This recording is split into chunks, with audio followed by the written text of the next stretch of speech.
नमस्कार, welcome back to परीक्षा race YouTube platform. साथियों, आप लोगों का स्वागत है परीक्षा रेस यूट्यूब प्लेटफॉर्म पर।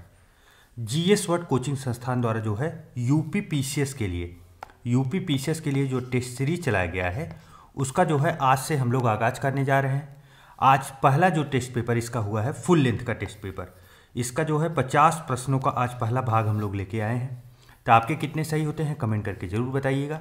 और अब तक जो है चैनल पे ध्येय आईएएस कोचिंग द्वारा चलाए गए 3 सेट कंप्लीट हो चुके हैं। आपने अगर नहीं देखा तो जाके वहाँ पे देख सकते हैं।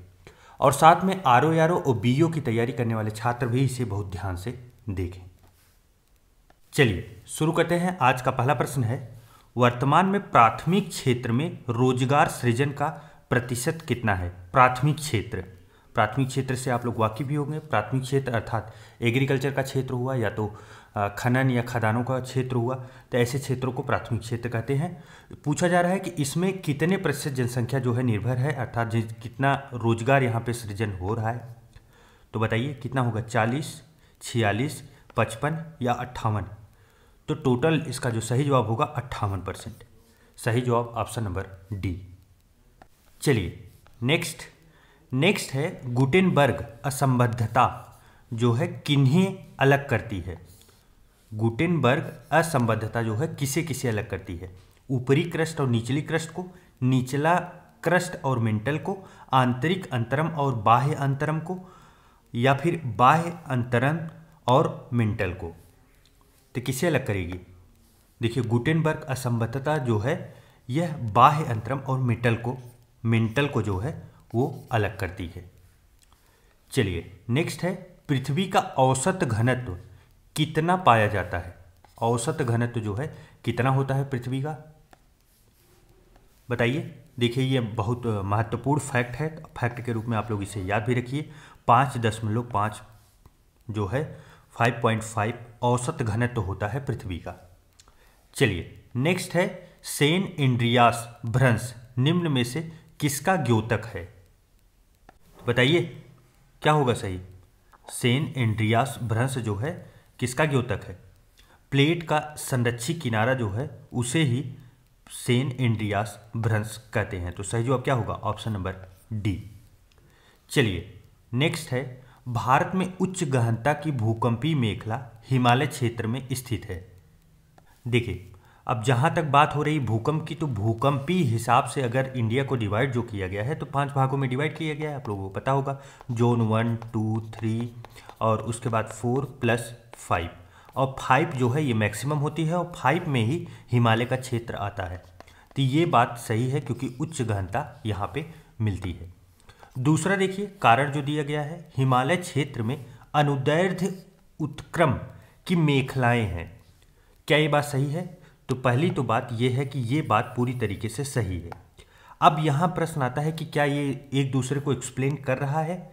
नहीं। ऐसा क्यों है? क्योंकि देखिए, अनुदैर्ध्य उत्क्रम की मेखलाएं जो पाई जाती हैं, इसकी वजह से क्या होता है? इसकी वजह से वलित पर्वत का निर्माण होता है। वलित पर्वत, आपको पता होगा हिमालय को वलित पर्वत कहा जाता है। देखिए, अनुदैर्ध्य उत्क्रम की मेखलाओं की वजह से जो है हिमालय वलित पर्वत के रूप में बना है, न कि भूकंपीय मेखला, अर्थात यहाँ उच्च भूकंप का जो क्षेत्र बना है ये अनुदैर्ध्य उत्क्रम की वजह से नहीं है। तो इसका सही जो है क्या है? यह कारण नहीं है, इसीलिए सही जवाब क्या होगा? ऑप्शन नंबर बी होगा। ए और आर दोनों सत्य हैं परंतु एक दूसरे की व्याख्या नहीं करते हैं। नेक्स्ट है, स्टैलेक्टाइट एक स्थलाकृति है। तो बताइए यह कहाँ की स्थलाकृति है? तो यह जो है काष्ठ भूदृश्य की स्थलाकृति है। तो सही जवाब इसका क्या होगा? Option number D. चलिए नेक्स्ट है, वायुमंडलीय गैसों के प्रतिशत के बढ़ते क्रम में निम्नलिखित में से कौन सा सही है? देखिए, वायुमंडल में जो है गैसों का प्रतिशत पूछा जा रहा है और बढ़ते हुए क्रम में उन्हें बताने के लिए दिया गया। देखिए, नाइट्रोजन सबसे अधिक होता है, यह तो हम लोगों को पता है। नाइट्रोजन यह कितना होता है? लगभग 8.7%। उसके बाद फिर जो है ऑक्सीजन आता है। ऑक्सीजन जो है यह लगभग 20.93 अर्थात जिसे 21% हम लोग बोल देते हैं। उसके बाद फिर आर्गन आता है। आर्गन जो है यह कितना है? तो यह 0.93% होता है। उसके बाद CO2 आता है। CO2 कार्बन डाइऑक्साइड, यह जो है 0.03% होता है। देखिए उसके बाद जो है नियान आता है, नियान इसका परसेंटेज कितना होता है, तो यह 0.0018% होता है। उसके बाद फिर हीलियम, हीलियम की बात करें, हीलियम जो है वह 0.0005%, 3 जीरो रहता है। उसके बाद फिर हाइड्रोजन, हाइड्रोजन की अगर बात की जाए तो पॉइंट के बाद जो है 4 जीरो होता है, उसके बाद 5 होता है। और उसके बाद अगर जेनॉन की बात करें, जिसे XE से निरूपित करते हैं, इसमें जो है टोटल 5 जीरो होते हैं, उसके बाद 9 होता है पॉइंट के बाद। तो इस हिसाब से देखें तो ये क्रम से लगाया भी गया है। बढ़ते हुए क्रम में हम लोगों को बताना भी है, तो देखिए बी वाला ऑप्शन देखिए, सबसे कम जीनॉन, फिर उसके बाद हीलियम, फिर उसके बाद CO2, फिर आर्गन। तो सही कूट क्या बनेगा, हम लोगों का सही जवाब बनेगा ऑप्शन नंबर बी। चलिए नेक्स्ट है ग्रीन हाउस प्रभाव। ग्रीन हाउस प्रभाव का प्रथम बार विवरण दिया गया था कौन से वैज्ञानिक के द्वारा, ग्रीन हाउस प्रभाव जोसेफ फेरियर के द्वारा दिया गया था। तो सही जवाब क्या बनेगा, ऑप्शन नंबर सी।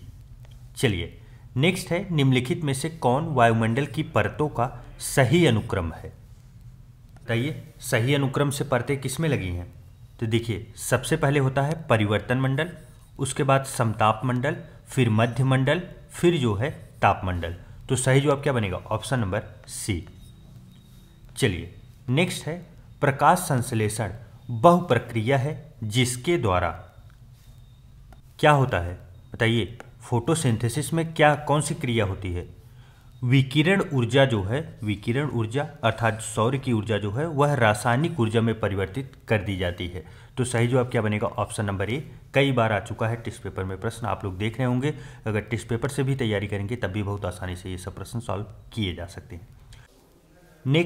नेक्स्ट है डोल ड्रम किस एक दाब पट्टी में पाया जाता है। डोल ड्रम, देखिए डोल ड्रम को ही क्या बोला जाता है, शांत पेटी, शांत पेटी इसे कहा जाता है। अच्छा शांत पेटी क्यों कहा जाता है, देखिए जो हम लोगों की पृथ्वी है ये 0 डिग्री अर्थात विषुवत रेखा है, विषुवत रेखा के 5 डिग्री ऊपर 5 डिग्री नीचे के क्षेत्र जो है दोनों के बीच की जो पट्टी होती है, यहाँ पे पवनें बहुत शांत पाई जाती हैं, बहुत शांत रहती हैं, इसीलिए इसे जो है शांत पेटी कहा जाता है।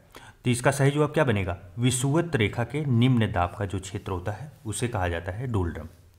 चलिए निम्न में से कौन सा कथन जो है सत्य नहीं है, तो गलत कौन सा है हम लोगों को बताना है। तो पहला देखिए महाद्वीपी मग्न तट महाद्वीप का डूबा हुआ विस्तार होता है, तो क्या ये बात सही है, हाँ यह पूरी तरीके से सही है। नेक्स्ट है महाद्वीपी मग्न तट ग्रेनाइट से निर्मित है, यह भी बात जो है पूरी तरीके से सही है। नेक्स्ट है महाद्वीप मग्न तट महाद्वीप का एक भाग है, यह भी सही है। सबसे अधिक विस्तृत महाद्वीपी मग्न तट अटलांटिक महासागर में स्थित है, क्या ये बात सही है, नहीं, यह बात जो है पूरी तरीके से गलत है। यही हम लोगों का आंसर भी होगा क्योंकि हम लोगों को असत्य कथन ढूंढना था। तो ये बताइए अटलांटिक महासागर में न स्थित होकर कहाँ पे है, आर्कटिक महासागर में है, कहाँ, आर्कटिक में। तो सही जवाब हम लोगों का ऑप्शन नंबर डी हो गया। चलिए नेक्स्ट देखते हैं, नदी का नाम दिया गया है और मुहाने, मुहाने पर जलाशय का नाम बताइए, मैच कराइए। पहला है ओरिनिको, ओरिनिको कहाँ है इसका मुहाना, अटलांटिक महासागर अर्थात अंध महासागर। उसके बाद फिर नाइजर, नाइजर जो है नाइजर गिनी की खाड़ी, और उसके बाद वोल्गा, वोल्गा जो है कैस्पियन सागर में, और आमूर, आमूर जो है प्रशांत महासागर। इस प्रकार जो हम लोगों का कूट बन रहा है वो क्या बन रहा है, 3142, 3142 ऑप्शन नंबर सी सही है। चलिए नेक्स्ट, ग्रामीण नगरी स्थानांतरण भारत के जननांकिकी विकास की सबसे महत्वपूर्ण विशेषता है, क्या ये कथन सही है, हाँ कथन पूरी तरीके से सही है। अब आइए कारण देखते हैं। गांवों से स्थानांतरण का मुख्य कारण गरीबी है, क्या ये बात सही है, हाँ यह भी सही है, लेकिन आप देखेंगे एक दूसरे को एक्सप्लेन नहीं कर रहा है। तो सही जवाब क्या बनेगा, ऑप्शन नंबर बी बनेगा। चलिए नेक्स्ट, शैल समूह, शैल तंत्र, मैच कराइए। आर्कियन, आर्कियन शैल समूह धारवाड़, किसमें? धारवाड़ में। उसके बाद फिर पुराण, पुराण किसमें? विंध्यन। उसके बाद द्रविड़ियन, द्रविड़ियन में किसमें? आर्डोविसियन, आर्डोविसियन जो है यह द्रविड़ियन। और उसके बाद फिर आर्यन गोंडवाना। इस प्रकार हम लोग को जो कूट बनेगा वो क्या बन रहा है? 3412। सही जवाब बनेगा ऑप्शन नंबर ए। चलिए नेक्स्ट है, भारत की जनजातियों के वितरण का निम्न में से कौन सा क्रम जो है पूरब से पश्चिम, महत्वपूर्ण है, पूरब से पश्चिम की ओर सही है?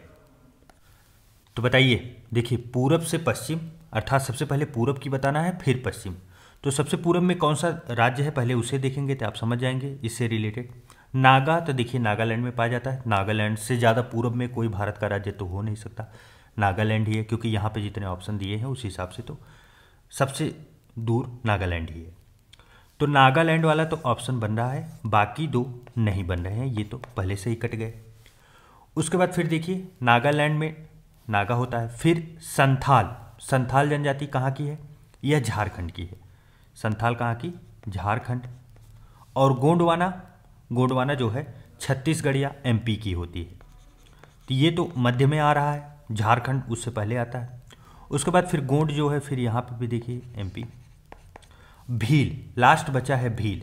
भील जो है यह राजस्थान एमपी की होती है। तो राजस्थान ज़्यादा समझेंगे, क्यों? क्योंकि हम लोगों को क्रम लगाना है। तो इस प्रकार अगर देखेंगे तो आप देखिए ये नागालैंड हुआ, नागा जो हुआ, फिर झारखंड, फिर एमपी, फिर राजस्थान। तो बी ऑप्शन जो है देखिए कितना सटीक बैठ रहा है, सही है। तो सही जवाब ऑप्शन नंबर बी होगा। चलिए नेक्स्ट, निम्नलिखित में से कौन सा सही सुमेलित नहीं है? देखिए पहला है विशाखापत्तनम जहाज निर्माण के लिए, क्या ये बात सही है? हाँ, यह पूरी तरीके से सही है। पिंजौर मशीन और औजार के लिए, यह भी सही है। भद्रावती लौह एवं इस्पात के लिए, यह भी सही है। टीटागढ़ रेलवे उपकरण, क्या ये बात सही है? जी नहीं, यही जो है गलत है। टीटागढ़ है कहाँ पे? टीटागढ़ देखिए वेस्ट बंगाल में है, वेस्ट बंगाल में है। यह रेलवे उपकरण के लिए न होके किसके लिए है? कागज उद्योग के लिए, कागज उद्योग के लिए। तो सही जवाब क्या बनेगा? Option number D. नेक्स्ट है, भारत शासन अधिनियम 1919 के संदर्भ में निम्नलिखित कथनों पर विचार कीजिए। पहला कथन है उस समय वायसराय मॉन्टेग्यू थे, क्या यह बात सही है? नहीं, यह गलत है, क्योंकि वायसराय जो थे वो चेम्सफोर्ड थे, चेम्सफोर्ड। तो यह तो गलत हो गया। दूसरा है इस अधिनियम के तहत लंदन में भारत के उच्चायुक्त के कार्यालय का सृजन किया गया। तो यह बात पूरी तरीके से सही है। तो इसमें पूछा क्या जा रहा है? सही नहीं है कौन सा कथन? तो पहला जो है वो सही नहीं है। तो सही जवाब क्या होगा? Option number A. चलिए नेक्स्ट है, सूचियां दी गई है और पंचायती राज से रिलेटेड सूचियां हैं, उन्हें मैच कराना है। बलवंत राय मेहता, तो बताइए बलवंत राय मेहता समिति किसके लिए है? बलवंत राय मेहता त्रिस्तरीय, क्या होगा? त्रिस्तरीय, ए का 2। उसके बाद बी अशोक मेहता, अशोक मेहता जो है ये द्विस्तरीय था, दूसरे में 1 होगा। उसके बाद LM सिंधवी, यह स्थानीय स्वशासन पद्धति के लिए जो है जाने जाते हैं। तो सी का जो है 4 होगा। और डी जो है GVK राव जो है प्रतिनिधित्व के तरीकों में सुधार के लिए, अर्थात 3 होगा। 2143 सही जवाब क्या बनना है हम लोगों का? Option number C. चलिए नेक्स्ट, सभी व्यक्ति पूर्णतः और समान रूप से मानव है, यह सिद्धांत जाना जाता है। तो बताइए इस सिद्धांत को किस रूप में जाना जाता है? सार्वभौमिकता के सिद्धांत के रूप में जाना जाता है। तो सही जवाब क्या बनेगा? Option number A. चलिए नेक्स्ट है, निम्नलिखित में से किस वाद में उच्चतम न्यायालय ने धारणा प्रस्तुत की कि उद्देशिका जो है वह संविधान का भाग है? तो बताइए कौन सा मामला था? वह था मुंबई बनाम यूनियन ऑफ इंडिया। सही जवाब क्या होगा? Option number D. चलिए नेक्स्ट है, राजनीतिक दल दिए गए हैं और उनके गठन का वर्ष। पहला है CPI, CPI 1920 में। उसके बाद CPM, यह कब होता है? 1964 में। CPM जो है 1964 में, अर्थात बी का 3 होगा। ए का 2, और AIADMK इसका जो है गठन कब होता है 1972 में, अर्थात 1 होगा। उसके बाद तेलुगु देशम जो है यह 1982 में, अर्थात 4 होगा। 2314 हम लोगों का सही कोड बन रहा है, अर्थात ऑप्शन नंबर ए सही है। चलिए नेक्स्ट है, निम्नलिखित कथनों पर विचार कीजिए। भारत के संविधान के संदर्भ में राज्य के नीति के निदेशक तत्व के संबंध में क्या कथन है, समझिए उनको। विधायिका के कृत्यों पर निर्बंधन करते हैं, तो बताइए निर्बंधन करते हैं, निर्बंधन मतलब उनके कृत्यों पर रोक लगाते हैं, ऐसा कुछ है नहीं, बल्कि उनको कुछ सुझाव देते हैं कि आप राज्य ऐसे चलाना है। उसके बाद है कार्यपालिका के कृत्यों का निर्बंधन करते हैं, तो ये भी गलत है। देखिए जो हम लोगों का राज्य के नीति निदेशक तत्व है, अर्थात DPSP है, यह पूरी तरह से सकारात्मक है, न कि नकारात्मक। किसी को कोई रोक नहीं लगाता, हाँ सबको सुझाव देता है, न तो किसी के ऊपर प्रेशर बना के कोई काम करवाता है। तो इसका सही जवाब क्या बनेगा, ऑप्शन नंबर डी बनेगा, क्योंकि दो के दोनों गलत है। चलिए नेक्स्ट है विषय और अनुच्छेद। पहला है संसद का गठन। संसद का गठन जो है कौन से अनुच्छेद में है, तो अनुच्छेद 79 में। दूसरा है राज्यसभा की संरचना, यह जो है अनुच्छेद 80 में समाहित किया गया है। फिर लोकसभा की संरचना, यह 81 में है। और संसद के सत्र और सत्रावसान की एवं विघटन का बात जो है वो किस में की गई है, 85 में की गई है, अनुच्छेद 85 में। इस प्रकार जो हम लोगों का कूट बन रहा है, कूट के हिसाब से तो 1 2 3 4 बना है, तो सही जवाब क्या बनेगा, ऑप्शन नंबर ए। चलिए नेक्स्ट है सिविल सेवकों को जो है प्राप्त संवैधानिक संरक्षण निम्नलिखित में से किस अनुच्छेद द्वारा सुनिश्चित किया जाता है या किया गया है, तो बताइए कौन से आर्टिकल में किया गया है, आर्टिकल 311 में। सही जवाब क्या बनेगा, ऑप्शन नंबर बी। देखिए 310 जो आर्टिकल है इसमें जो है राज्य की सेवा करने वाले व्यक्तियों के पदावधि से संबंधित उपबंध किया गया है 310 में। और 312 क्या है, राज्यसभा पता है आपको, नई कोई जो है अखिल भारतीय सेवा का अगर सृजन करना चाहेगी तो वो 312 से करेगी। और 317 जो है लोक सेवा आयोग के सदस्य को हटाने के बारे में बात की गई है 317 में। लेकिन यहाँ लोक सेवकों को संवैधानिक संरक्षण की जो बात की गई है वह जो है 311 में है। आप लोग इसे याद रखिएगा, कंफ्यूज मत कीजिएगा। चलिए नेक्स्ट है राज्यपाल की स्वविवेक संबंधी शक्तियों का संबंध किस अनुच्छेदों में है। देखिए अब इस प्रश्न में आप अगर अनुच्छेद 163(1) को देखिए, अनुच्छेद 163(1), तो आर्टिकल जो है 163(1) में ये लिखा गया है कि राज्यपाल जो है, राज्यपाल स्वविवेक आधारित कार्यों के विषय में जो है मंत्रिपरिषद की सलाह मानने के लिए बाध्य नहीं है। एकदम स्पष्ट शब्दों में ये चीज़ अनुच्छेद 163(1) में लिखा गया है। तो देखिए अगर राज्यपाल जो है मानने के लिए बाध्य ही नहीं है मंत्रिपरिषद की बात, अगर जहाँ स्वविवेक की बात आती है तो उसके लिए तो आर्टिकल ये भी फ्री हो गया, क्योंकि इसमें तो लिखा ही गया है, ये भी फ्री हो गया, ये भी और ये भी। इस प्रकार क्या होगा, ऑप्शन नंबर डी, 4 के चारों जो है उसके लिए ऑप्शन खुल जाते हैं। लेकिन सिर्फ कारण यही था, क्योंकि यहाँ पे जो है किस अनुच्छेदों से संबंधित है, तो स्वविवेक की बात तो देखिए सब में आ गई, क्योंकि अगर वो कोई नहीं मानेंगे तो फिर बातें खत्म हो गई। चलिए नेक्स्ट, अंतरिक्ष यान जो चक्कर लगा रहा है उससे अगर एक सेब छोड़ा जाता है तो वह कहाँ जाके गिरेगा, तो बताइए।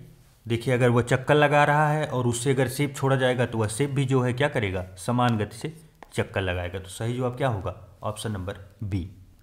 चलिए नेक्स्ट है कुछ आविष्कार दिए गए हैं और उसके वैज्ञानिक किसके द्वारा ये आविष्कार किए गए। पहला है रेडियम। रेडियम का खोज जो है किसने किया था, मैडम क्यूरी ने। उसके बाद है फिर पेनिसिलिन। पेनिसिलिन किसके द्वारा, फ्लेमिंग, अलेक्जेंडर फ्लेमिंग। उसके बाद फिर है एक्सरे, रांटजेन के द्वारा। किसके द्वारा, रांटजेन के द्वारा, W के रांटजेन। चेचक जो है एडवर्ड जेनर के द्वारा। इस प्रकार कूट देखें तो क्या क्या बनेगा, 2143। 2143 सही जवाब ऑप्शन नंबर ए होगा। चलिए नेक्स्ट, प्रकाश तरंगों के वायु से कांच में जाने पर जो चर वेरिएबल प्रभावित होते हैं वे हैं। देखिए, प्रकाश तरंगे जो है, जब कोई प्रकाश एक माध्यम से दूसरे माध्यम में जाता है तो प्रकाश की आवृत्ति तो वही रहती है, लेकिन उसका तरंग दैर्ध्य तथा उसका वेग क्या है, बदल जाता है। तो क्या बनेगा? सही जवाब ऑप्शन नंबर डी बनेगा। तरंग दैर्ध्य और वेग जो है प्रभावित होता है। चलिए नेक्स्ट है, कथन है यदि फ्रीजर पर बर्फ इकट्ठी हो जाती है तो रेफ्रिजरेटर में शीतलन बुरी तरह प्रभावित हो जाता है। बताइए कथन सही है? हाँ, कथन पूरी तरीके से सही है। कारण है बर्फ जो है एक दुर्बल चालक है। यह भी बात पूरी तरीके से सही है, एक्सप्लेन भी कर रही है। सही जवाब क्या बनेगा? Option number A. चलिए नेक्स्ट है, कथन है तापमान में वृद्धि के साथ जो है ग्लिसरीन की श्यानता बढ़ जाती है। क्या ये बात सही है? जी नहीं, यह बात ही गलत है, क्योंकि तापमान में वृद्धि के साथ जो है वह ग्लिसरीन की श्यानता बढ़ न जाके क्या हो जाती है, घट जाती है। तो पहला तो गलत हो गया। जब पहला गलत हो गया तो हम लोगों को उत्तर तो मिल चुका है, क्या होगा? ऑप्शन नंबर डी हो जाएगा, क्योंकि ये गलत है। उसके बाद सेकंड लेकिन हम लोग जान लेते हैं, तापमान में वृद्धि अणुओं की गतिज ऊर्जा को बढ़ा देती है। यह कथन पूरी तरीके से सही है। चलिए नेक्स्ट है, दो उत्तरोत्तर श्रृंग अथवा दो उत्तरोत्तर गर्त के बीच की दूरी को क्या कहते हैं? देखिए, माध्यम में जो है किसी कण के एक पूरा कंपन किए जाने पर तरंग जितनी दूरी तय करती है ना, उसे क्या कहते हैं? उसे तरंग दैर्ध्य कहते हैं। तो यहाँ बात किसके बारे में की जा रही है? तरंग दैर्ध्य के बारे में। तो सही जवाब क्या बनेगा? Option number B. चलिए नेक्स्ट है, क्रोमैटोग्राफी की तकनीक का प्रयोग होता है। क्रोमैटोग्राफी टेक्निक, देखिए यह जो है ना, एक मिश्रण को पदार्थों को अलग करने में किया जाता है। किसमें? देखिए इसमें होता क्या है कि रंगीन रसायनों को नो मिश्रण को, मान लीजिए कोई मिश्रण है जिसमें रंगीन रसायन है, उनको पृथक करने के लिए अर्थात उनको जो है अलग करने के लिए, सेपरेट करने के लिए एक रासायनिक टेक्निक है। तो सही जवाब क्या होगा? Option number D. देखिए, एक मिश्रण से पदार्थों को अलग करने में किया जाता है। चलिए नेक्स्ट है, पारद धातु। पारद मीन्स क्या हुआ? पारा। देखिए, जब पारा को किसी भी धातु के साथ अगर मिश्रित किया जाता है तो उसे क्या बोलते हैं? अमलगम। क्या बोलते हैं? अमलगम। और यही पारा को जो है अगर चांदी के साथ मिश्र करके डाला जाता है, कहाँ डाला जाता है? दांत में। अगर किसी का दांत टूट गया, उसमें छेद बना है, तो उसको भरने के लिए, छेद को भरने के लिए दांत के अंदर का, उसमें जो है यही मिश्रण डाला जाता है, पारा और चांदी के मिक्सर को। और यहाँ जो है पारा अगर किसी धातु से मिलता है तो उसे अमलगम कहते हैं। तो अमलगम चांदी का भी हो गया, किसी और धातु से अगर मिलाया जाता है तो उसका भी होता है। तो यहाँ क्या है? पारद धातु क्या है? तो पारद युक्त मिश्र धातु होती है। तो सही जवाब क्या होगा? Option number C. चलिए नेक्स्ट, निम्नलिखित में से किसने लोहा को एक जनतांत्रिक धातु कहा है? तो बताइए किसने कहा था? देखिए, जो इतिहासविद थे उन्होंने जब एनालिसिस किया कि देखा लोहे की जब से आविष्कार हुआ, आप सोचिए कितना बड़ा परिवर्तन हुआ। पहले कृषि प्रधान देश हुआ करता, सबसे पहले तो हम लोग जंगली थे। उसके बाद फिर क्या हुआ कि धीरे धीरे एग्रीकल्चर करना सीखे, फिर पत्थर से सब कुछ चलता था। लेकिन जब लोहा आया तो लोहा ने पूरी तरह से सारी स्थितियां बदल दी। आप सोचिए, उसके औजार भी बनने लगे, उससे हल फावड़ा भी बनने लगा, उससे मकान भी बनने लगा। आज लोहे के ऊपर पूरी अर्थव्यवस्था निर्भर होती है। अगर सोचिए लोहा हटा दिया जाए आपके लाइफ में से, तो आप देखिए कि कितनी चीज़ें आपके जीवन से हट जाएंगी। उसके ऑप्शन आपको नहीं मिलेंगे कि क्या करें। तो इसे, यह किसके द्वारा कथन कहा गया था? तो वी गार्डन चाइल्ड जी के द्वारा कहा गया था। तो सही जवाब क्या बनेगा? Option number A. चलिए नेक्स्ट है, प्राचीन भारत में योग्य गणराज्य के सिक्कों को सर्वप्रथम किसने सहारनपुर के निकट जो है वेहट से प्राप्त किया था? तो यह किसके द्वारा प्राप्त किया गया था? कैप्टन काटले के द्वारा। फैक्ट है, आप लोग याद रखिए। नेक्स्ट है, जूनागढ़ अभिलेख में उल्लेखित सौराष्ट्र प्रांत के गवर्नर राज्यपाल के संबंध में कौन सही है? देखिए, जो जूनागढ़ अभिलेख है, इस अभिलेख में 4 शासकों का वर्णन मिलता है। 4 शासक। वो चारों शासक कौन कौन रहते हैं? तो देखिए, चंद्रगुप्त, अशोक, रुद्रदामन और स्कंदगुप्त, यही 4 शासकों का वर्णन मिलता है। और इन्हीं 4 शासकों के जो है गवर्नर या राज्यपाल का उल्लेख मिलता है। तो जो ये पुष्यगुप्त वैश्य थे, पुष्यगुप्त वैश्य, यह चंद्रगुप्त के थे। किसके? चंद्रगुप्त के राज्यपाल थे, या इन्हें गवर्नर आप कह सकते हैं। यवनतुशास्य, यवनतुशास्य जो थे यह अशोक के थे, अशोक। और सुविशाख पहल जो है यह रुद्रदामन के, रुद्रदामन। और पर्णदत्त जो है यह स्कंदगुप्त के, स्कंदगुप्त के। तो चार के चारों लोगों का उल्लेख हमें मिलता है। तो सही जवाब क्या है? सही जवाब है ऑप्शन नंबर डी, उपयुक्त सभी। चलिए नेक्स्ट है, गुप्त युगीन अभिलेखों में निम्नलिखित में से किस शासक के लिए सर्व राज्योच्छेता, सभी राजाओं का उन्मूलन करने वाला की उपाधि का प्रयोग किया गया है? तो बताइए यह उपाधि किसे दी गया है? समुद्रगुप्त को। किसको? समुद्रगुप्त को, स्कंदगुप्त को नहीं। तो सही जवाब क्या बनेगा? Option number A. चलिए नेक्स्ट है, जीवाणुजन्य रोगों से संबंधित रोगों में से कौन सा सही है? जीवाणुजनित अर्थात किसके द्वारा? बैक्टीरिया, बैक्टीरिया के द्वारा होने वाला रोग कौन कौन सा है? देखिए पहला है एड्स, एड्स बैक्टीरिया से होता है? नहीं, वायरस, वायरल रोग है, विषाणुजनित है। डिप्थीरिया, डिप्थीरिया किससे होता है? यह बैक्टीरिया से होता है। उसके बाद न्यूमोनिया, यह भी बैक्टीरिया से। और कुष्ठ रोग, यह भी बैक्टीरिया से। तो हम लोगों से पूछा गया है जीवाणुजनित रोग, तो बैक्टीरिया जनित रोग कौन कौन से हुए? तो ऑप्शन देखिए 2, 3 एंड 4 सही है। सही जवाब ऑप्शन नंबर सी। चलिए नेक्स्ट, मेटास्टेसिस कैंसर रोग के किस स्टेज से संबंधित है? देखिए यहाँ पे जो है टाइपिंग मिस्टेक हो गई है, यहाँ मेटा न होके क्या होगा? पेटा होगा। पेटास्टेसिस कैंसर रोग, यह कौन सा स्टेज होता है? तो यह तीसरा स्टेज होता है, तीसरा। चलिए नेक्स्ट है, कैंसर रोग के संदर्भ में निम्नलिखित कथनों पर विचार कीजिए। पहला है, यह रोग उन सभी अंगों में हो सकता है जिसकी कोशिकाएं जो है विभाजन की क्षमता रखती हैं। क्या ये बात सही है? हाँ, यह पूरी तरीके से सही है।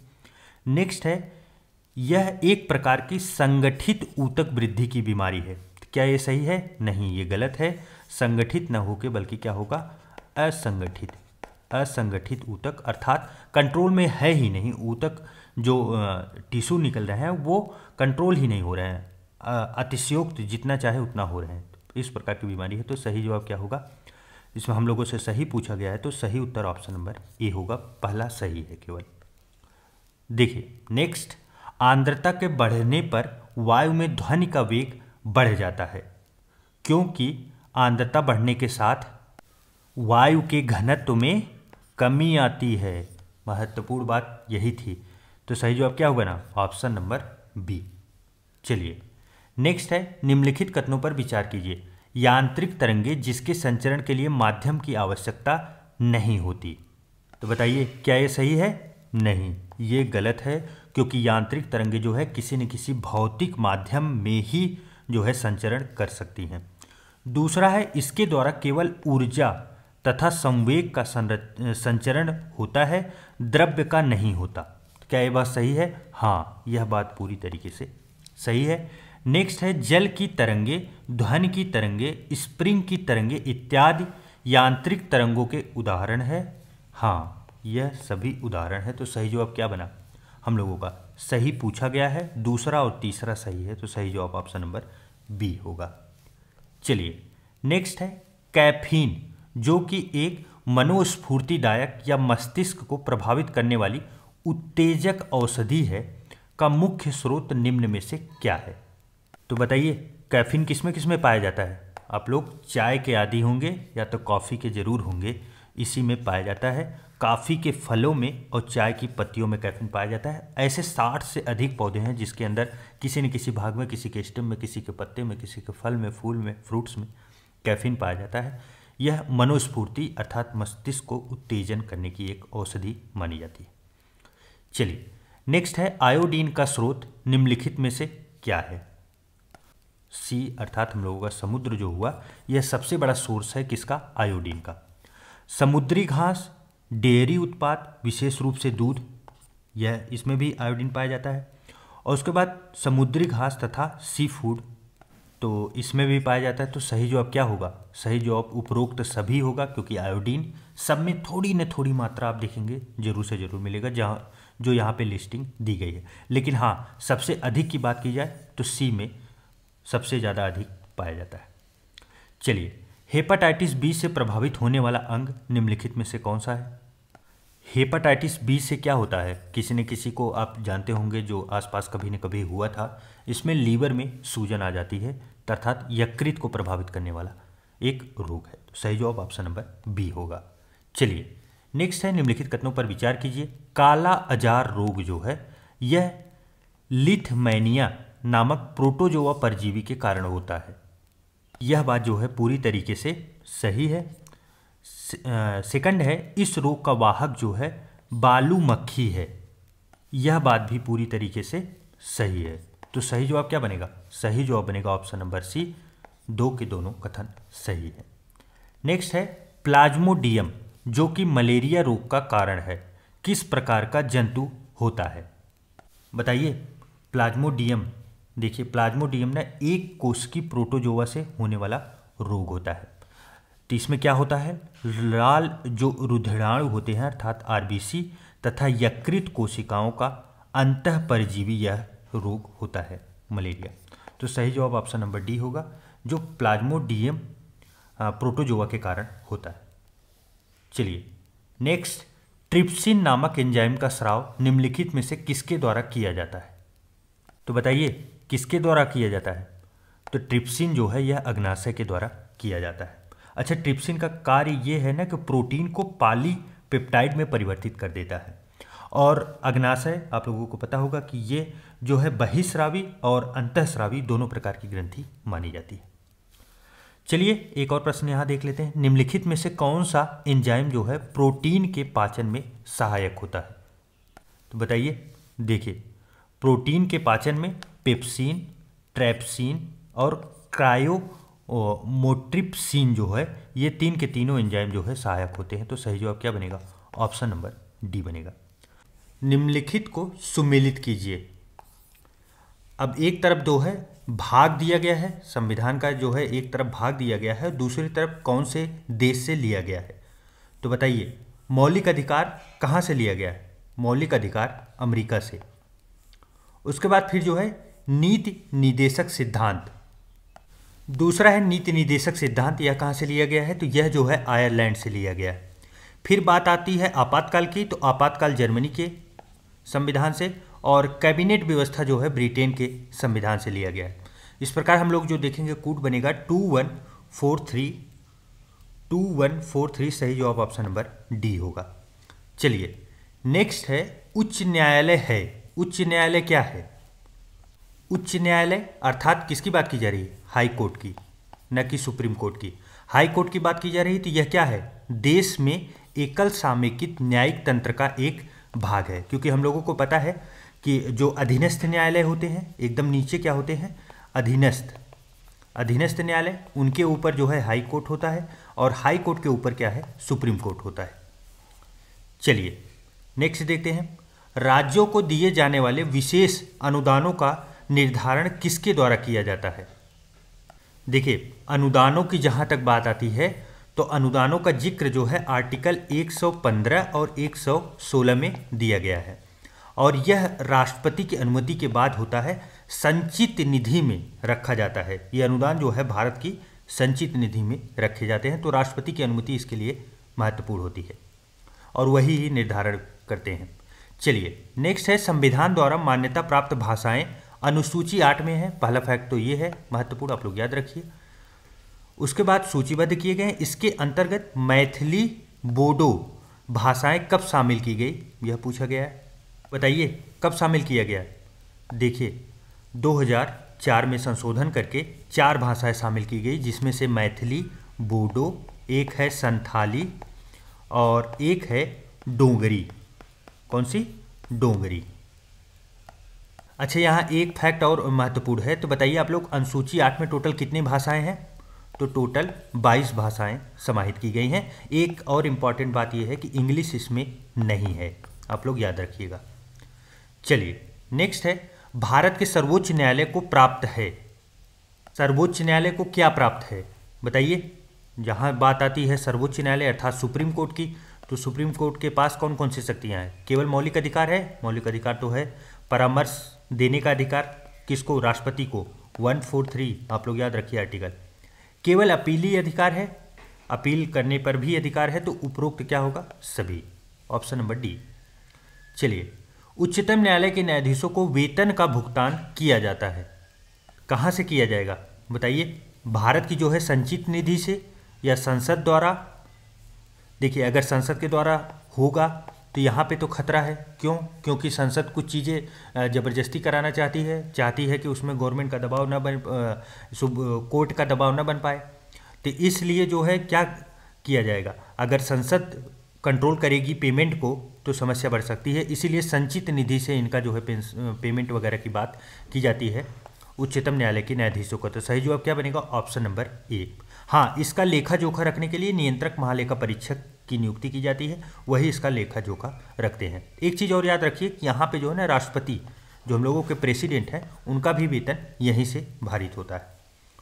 चलिए, नेक्स्ट है मंत्रिमंडल को निम्न में से किसका विश्वास खो देने पर इस्तीफा देना होता है? तो बताइए, मंत्रिमंडल इस्तीफा कब देगा? जब वो लोकसभा में अपना बहुमत खो देगा। लोकसभा के प्रति उत्तरदायी होते हैं, कई बार आप लोगों ने देखा होगा। आगे ऑप्शन देखते हैं हम लोग। आगे ऑप्शन में होना भी चाहिए हम लोगों को क्या? लोकसभा। सही जवाब क्या होगा? ऑप्शन नंबर सी। राज्यसभा में नहीं, आप लोग विशेष ध्यान रखिएगा, राज्यसभा इसमें नहीं होता। नेक्स्ट है, भारत के संविधान की किस अनुसूची में विभिन्न राज्यों में अनुसूचित क्षेत्रों के प्रशासन एवं नियंत्रक के लिए विशेष उपबंध किया गया है? अनुसूचित क्षेत्र के प्रशासक और नियंत्रक की बात किस अनुसूची में की गई है? तीसरी, पांचवीं, सातवीं या नौवीं में? तो यह की गई है पांचवीं में। किसमें? पांचवीं में। सही जवाब ऑप्शन नंबर बी होगा। आप लोग 12 जो है अनुसूचियां हैं, 12 के 12 आप लोग याद रखिए। भाग जो है भारत ये संविधान के, इनको भी टोटल याद रखिए, क्योंकि यहाँ से मैच द फॉलोइंग करके कैसे भी करके यूपीपीसीएस में 1-2 प्रश्न तो आना कन्फर्म है, और बहुत आराम से आप लर्न कर सकते हैं, बहुत बड़ी बात ये नहीं है। नेक्स्ट है, किस संविधान संशोधन द्वारा जो है संपत्ति के अधिकार को मौलिक अधिकार की श्रेणी से हटा लिया गया? देखिए, पहले क्या था? पहले जो आर्टिकल 19 सब क्लास 1 सब क्लास F जो होता था, इसके अंदर जो है संपत्ति का अधिकार समाहित किया गया था, प्लस अनुच्छेद 31, इस दोनों में जो है संपत्ति का अधिकार मौलिक अधिकार बनाया गया था। क्योंकि आपको पता होगा 19 जो है मौलिक अधिकार की श्रेणी में आता है। इसको क्या किया गया? इसको अमेंडमेंट करके जो है हटा दिया गया। और यह अमेंडमेंट कौन सा हुआ था? तो 44वां संविधान संशोधन जो हुआ था, इसमें इसको हटाया गया था। अब यहाँ एक फैक्ट और महत्वपूर्ण है कि 44वां संविधान संशोधन हुआ कौन से सन में था? तो 1978, आप लोग याद रखिए, बहुत महत्वपूर्ण डेट है। चलिए, नेक्स्ट है, निम्न में से किस अनुच्छेद में मुख्यमंत्री के कर्तव्यों का वर्णन है? तो बताइए, किसमें वर्णन किया गया है? देखिए, 163, पहला आर्टिकल कौन सा है? 163 में जो है यह बात की गई है कि राज्यपाल जो है, राज्यपाल की सलाह के लिए एक मंत्रिपरिषद का जो है गठन किया जाएगा। उसके बाद फिर जो है मंत्रियों की नियुक्ति राज्यपाल करेंगे, ये बात 64 में की गई है। मंत्रियों की जो नियुक्ति की जाती है राज्यपाल करेंगे, और उसमें जो है मुख्यमंत्री की सलाह से करेंगे, ये तो बात एडवांस लेवल पे है, लेकिन कौन करता है नियुक्ति? राज्यपाल ही करते हैं। फिर बात आती है 166 दिया गया है। तो 166 में क्या है कि राज्य के जितने भी कार्य होंगे, राज्य के जो कार्य होंगे वह किसके नाम से होंगे? राज्यपाल के नाम पे होंगे। भले से डिसीजन कोई ले रहा है, लेकिन ये आप समझिए ये एक मोहर है, इन्हीं का नाम लगेगा वहाँ पे। उसके बाद फिर आता है अनुच्छेद 167। अनुच्छेद 167 में मुख्यमंत्री के कर्तव्यों का वर्णन जो है समाहित किया गया। तो सही जवाब इसका ऑप्शन नंबर डी होगा। और बाकी किस्म क्या है यह हमने अच्छे से देख भी लिया। चलिए, भारत में राज्य विधानसभाओं के चुनाव किसके द्वारा आयोजित किए जाते हैं? तो बताइए, भारत में जो राज्य विधानसभाओं का चुनाव होता है वह किसके द्वारा आयोजित किया जाता है? तो भारत के चुनाव आयोग के द्वारा किया जाता है। देखिए, यहाँ राज्य के चुनाव आयोग हैं। देखने में ऐसा लगता है कि राज्य विधानसभा का चुनाव है तो राज्य कराएगी, ऐसा कुछ नहीं है। राज्य चुनाव आयोग जो है वह किसका चुनाव करती है? पंचायत की, पंचायत वगैरह का चुनाव कराती है। अच्छा, चुनाव आयोग का जो है वर्णन कौन से आर्टिकल में है, तो 324 आप लोग याद रखिएगा। चलिए, और टोटल आयोग जो चुनाव आयोग का है वह 3 मेंबर का है। पहला जो है चीफ होते हैं और 2 लोग सदस्य होते हैं, 2 सदस्य होते हैं, 1 चीफ होते हैं। चलिए नेक्स्ट, किस संविधान संशोधन ने लोकसभा के संविधान के किसी भी भाग को संशोधित करने के अधिकार की पुष्टि की है? देखिए, 24वां संशोधन जो है वो मौलिक अधिकारों में स्वतंत्र रूप से संशोधन करने के लिए ने संसद को अधिकृत करने के लिए अनुच्छेद 13 और 368 को संशोधित किया गया। कौन सा? अनुच्छेद 13 और 368। आपको पता होगा 368 जो है यह क्या है, संविधान संशोधन से बात की गई है, संशोधन की। और जबकि 13 क्या है, यह मौलिक अधिकार में है और इसमें कहा गया है कि कोई भी कानून जो मौलिक अधिकारों से असंगत था उसे अमान्य कर दिया जाता है। तो इसलिए ये बात कहाँ कही गई है, तो 24वां संविधान संशोधन में की गई है। तो सही जवाब क्या बनेगा, ऑप्शन नंबर ए। चलिए नेक्स्ट है, संविधान का कौन सा भाग जो है राज्य को देश में पंचायती राज संस्थानों की स्थापना करने का निर्देश देता है? तो बताइए किसमें है, प्रस्तावना में? नहीं, प्रस्तावना में नहीं है, बल्कि राज्य के नीति निर्देशक तत्व में समाहित किया गया है, डीपीएसपी में। डीपीएसपी में। अच्छा, डीपीएसपी के अंदर पंचायती राज से रिलेटेड कौन सा आर्टिकल है? आर्टिकल 40 है, 40 आप लोग याद रखिए। आर्टिकल 40 में ही जो है निर्देश दिया गया है कि पंचायती राज की स्थापना की जाए। अच्छा, डीपीएसपी में जो है टोटल आर्टिकल जो है कितना है, तो आर्टिकल जो इसके शुरू होते हैं वो 36 के लेके 51 तक होते हैं। और महत्वपूर्ण चीज़ ये है कि आप इसे याद रखिए कि इसे फोर्स या कानूनी रूप से बाध्य नहीं है, आप इसे लागू नहीं करवा सकते। बाकी इसमें निर्देश दिए गए हैं कि सरकार कैसे चलाई जाए। चलिए नेक्स्ट देखते हैं, उत्तर प्रदेश के मातृभूमि योजना के संबंध में सही कथन है। चलिए देखते हैं। देखिए, उत्तर प्रदेश का जो है मातृभूमि योजना, यह कब आई थी, कब से शुरू हुई है, तो यह 2 अक्टूबर 2022 से 2 अक्टूबर 2022 से स्टार्ट की गई है। पहली बार इसका जिक्र जो है वह सीएम जो किए थे हम लोगों के योगी आदित्यनाथ 15 सितंबर को 2021 को इसका पहली बार उन्होंने अनावरण किया था, घोषणा की थी। स्टार्ट 2 अक्टूबर 2022 को हुआ था। दोनों डेट आप लोग दिमाग में जरूर रखिएगा।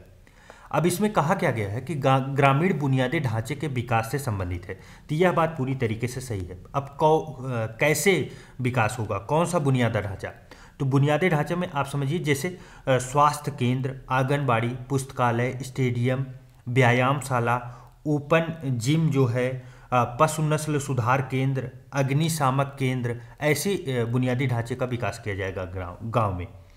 अब 2 चीज़ें इसमें समाहित की गई। पहला ये वाला कथन आप लोग देखिए, सेकंड वाला, इसका उद्देश्य आम आदमी को राज्य के विकास कार्यों में भागीदार बनाना है।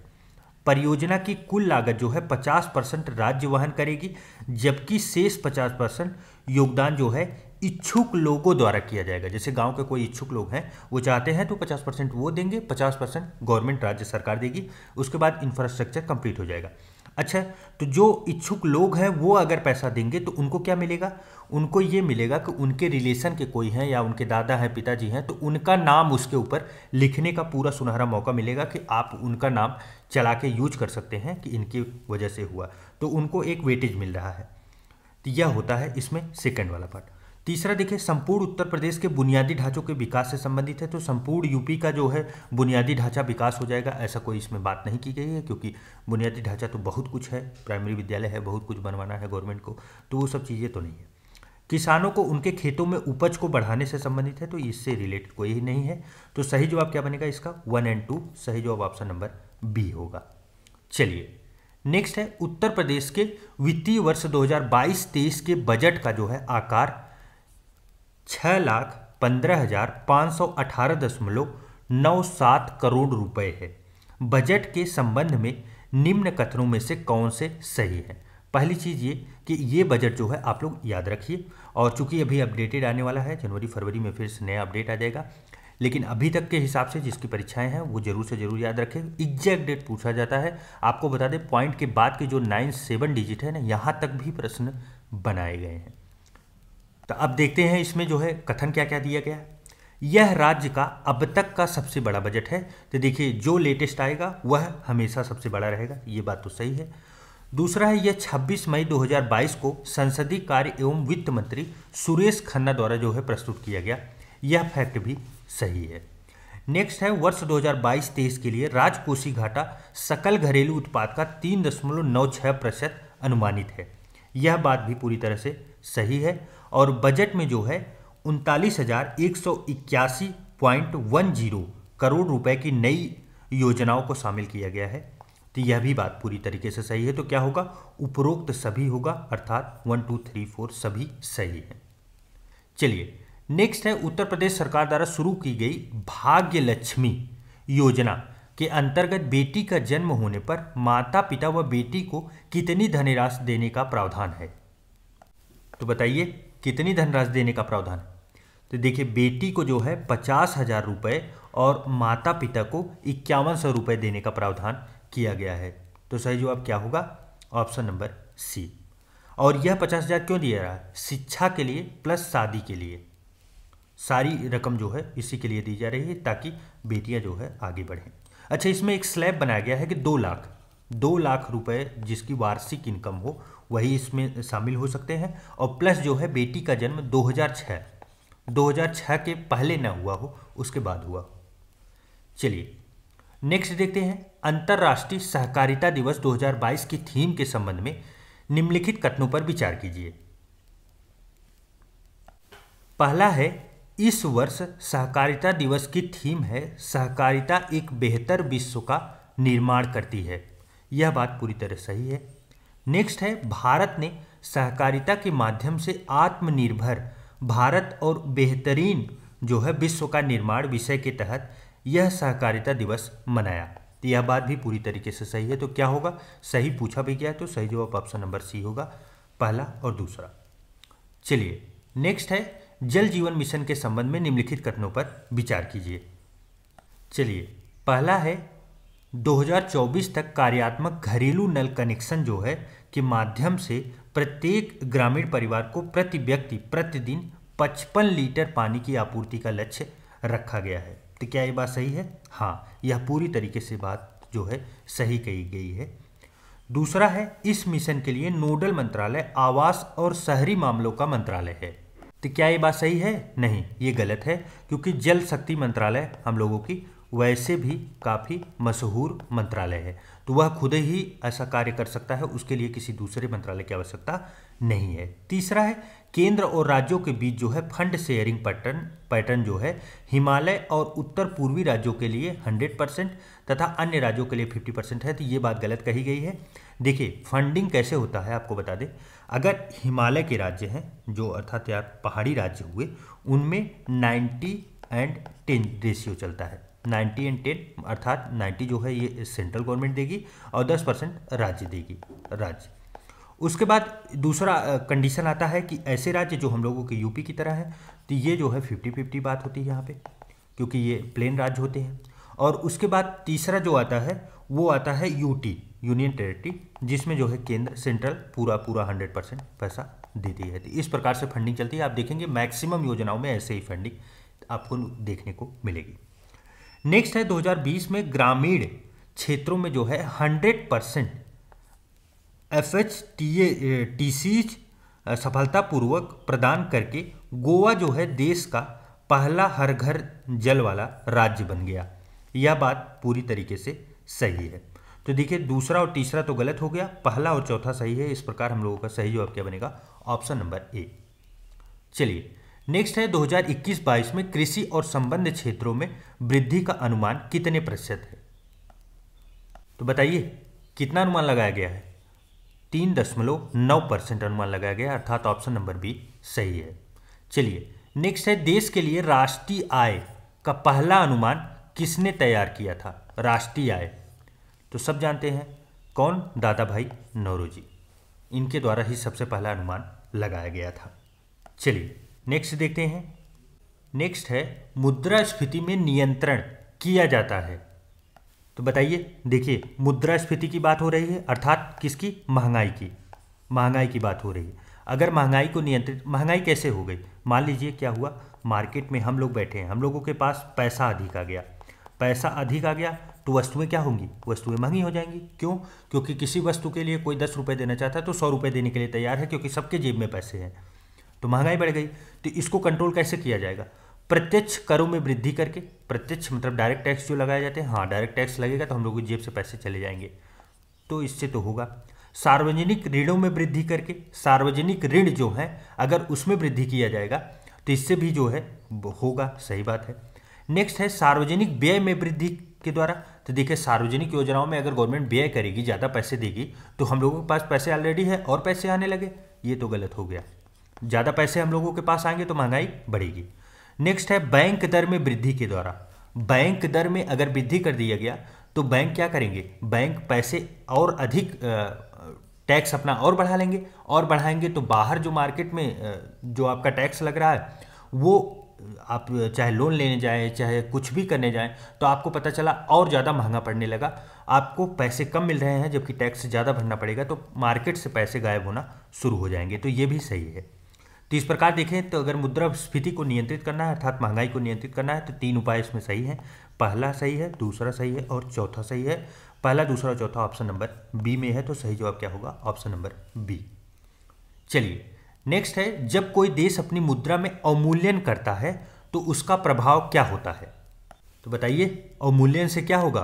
अवमूल्यन से जो है आयात क्या होंगे, महंगे होंगे और निर्यात सस्ते हो जाएंगे, तो सही जवाब क्या है? सही जवाब ऑप्शन नंबर बी है। आपको पता होगा यह प्रयोग सबसे ज़्यादा चाइना करता है और भारत अभी तक टोटल 4 बार भारत की मुद्रा का अवमूल्यन किया गया है। लास्ट टाइम शायद 1991 था। किसी को एग्जैक्ट फैक्ट हो तो याद जरूर कमेंट करके जरूर बताएगा। चलिए नेक्स्ट देखते हैं, और यह पीछे वाले टेस्ट में बहुत अच्छे से डिस्कशन किया गया है। आप लोग अगर पूरा देखेंगे, ध्येय कोचिंग वाला जो है उसका भी देखिए, पूरा आप प्लेलिस्ट बना के रखा गया है, वहाँ पे आप पूरा कंसेप्ट समझ जाएंगे। निम्नलिखित में से कौन सी कृषि करने की प्रक्रिया पर्यावरण संरक्षण में जो है सहायक है? बताइए कौन सी एग्रीकल्चर पद्धति है? जैविक खेती। कौन सी? जैविक खेती, क्योंकि हम लोगों को पता है जैविक खेती जो है बहुत प्रमोट किया जा रहा है गवर्नमेंट के द्वारा। असल में इसमें क्या होता है कि उर्वरक जो है वो हरी खाद का प्रयोग करते हैं, या तो गाय के गोबर वगैरह का प्रयोग करते हैं, उससे जो है खाद का प्रयोग करके उसको खेत में डालते हैं, उससे जो है एग्रीकल्चर सही रहता है। प्लस कीटनाशक की जगह नीम का छिड़काव करते हैं, नीम की पत्ती का, उसके ऑयल का, तो उसका प्रयोग किया जाता है। नेक्स्ट है, ग्लोबल जेंडर गैप रिपोर्ट 2022 किस संगठन के द्वारा जारी की गई? तो बताइए किसके द्वारा जारी की जाती है? विश्व आर्थिक मंच के द्वारा। सही जवाब क्या होगा? ऑप्शन नंबर सी।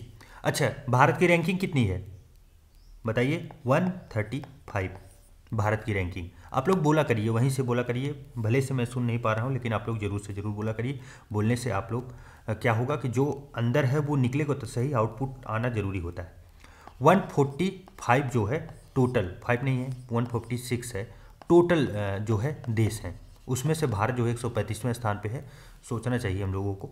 और इसमें एक खास चीज़ बताई गई, आप लोगों को बता दें, ग्लोबल जेंडर गैप रिपोर्ट में जो है एक खास चीज़ बताई गई कि पूरी तरह से जेंडर गैप को समाप्त करने के लिए ना 132 वर्ष लगेंगे अभी, ऐसा रिपोर्ट में कहा गया है। तो आप सोचिए कितनी अभी स्थिति खराब है। नेक्स्ट है, जुलाई 2022 में जारी भारत नवाचार सूचकांक 2021 के अनुसार प्रमुख राज्यों की श्रेणी में उत्तर प्रदेश की रैंकिंग क्या रही? तो बताइए। देखिए, भारत नवाचार सूचकांक यह किसके द्वारा जारी की जाती है? नीति आयोग के द्वारा। किसके द्वारा? नीति आयोग। महत्वपूर्ण रिपोर्ट है क्योंकि नीति आयोग आपको पता होगा हम लोगों के आयोग के लिए जो है यूपीपीएससी आयोग जो है उसका फेवरेट टॉपिक अगर है तो वो है नीति आयोग। आप लोग हमेशा देखेंगे इससे प्रश्न जरूर आएगा। नीति आयोग की कोई भी रिपोर्ट कुछ भी आपको मिले उसको पूरे डिटेल से जरूर पढ़िएगा।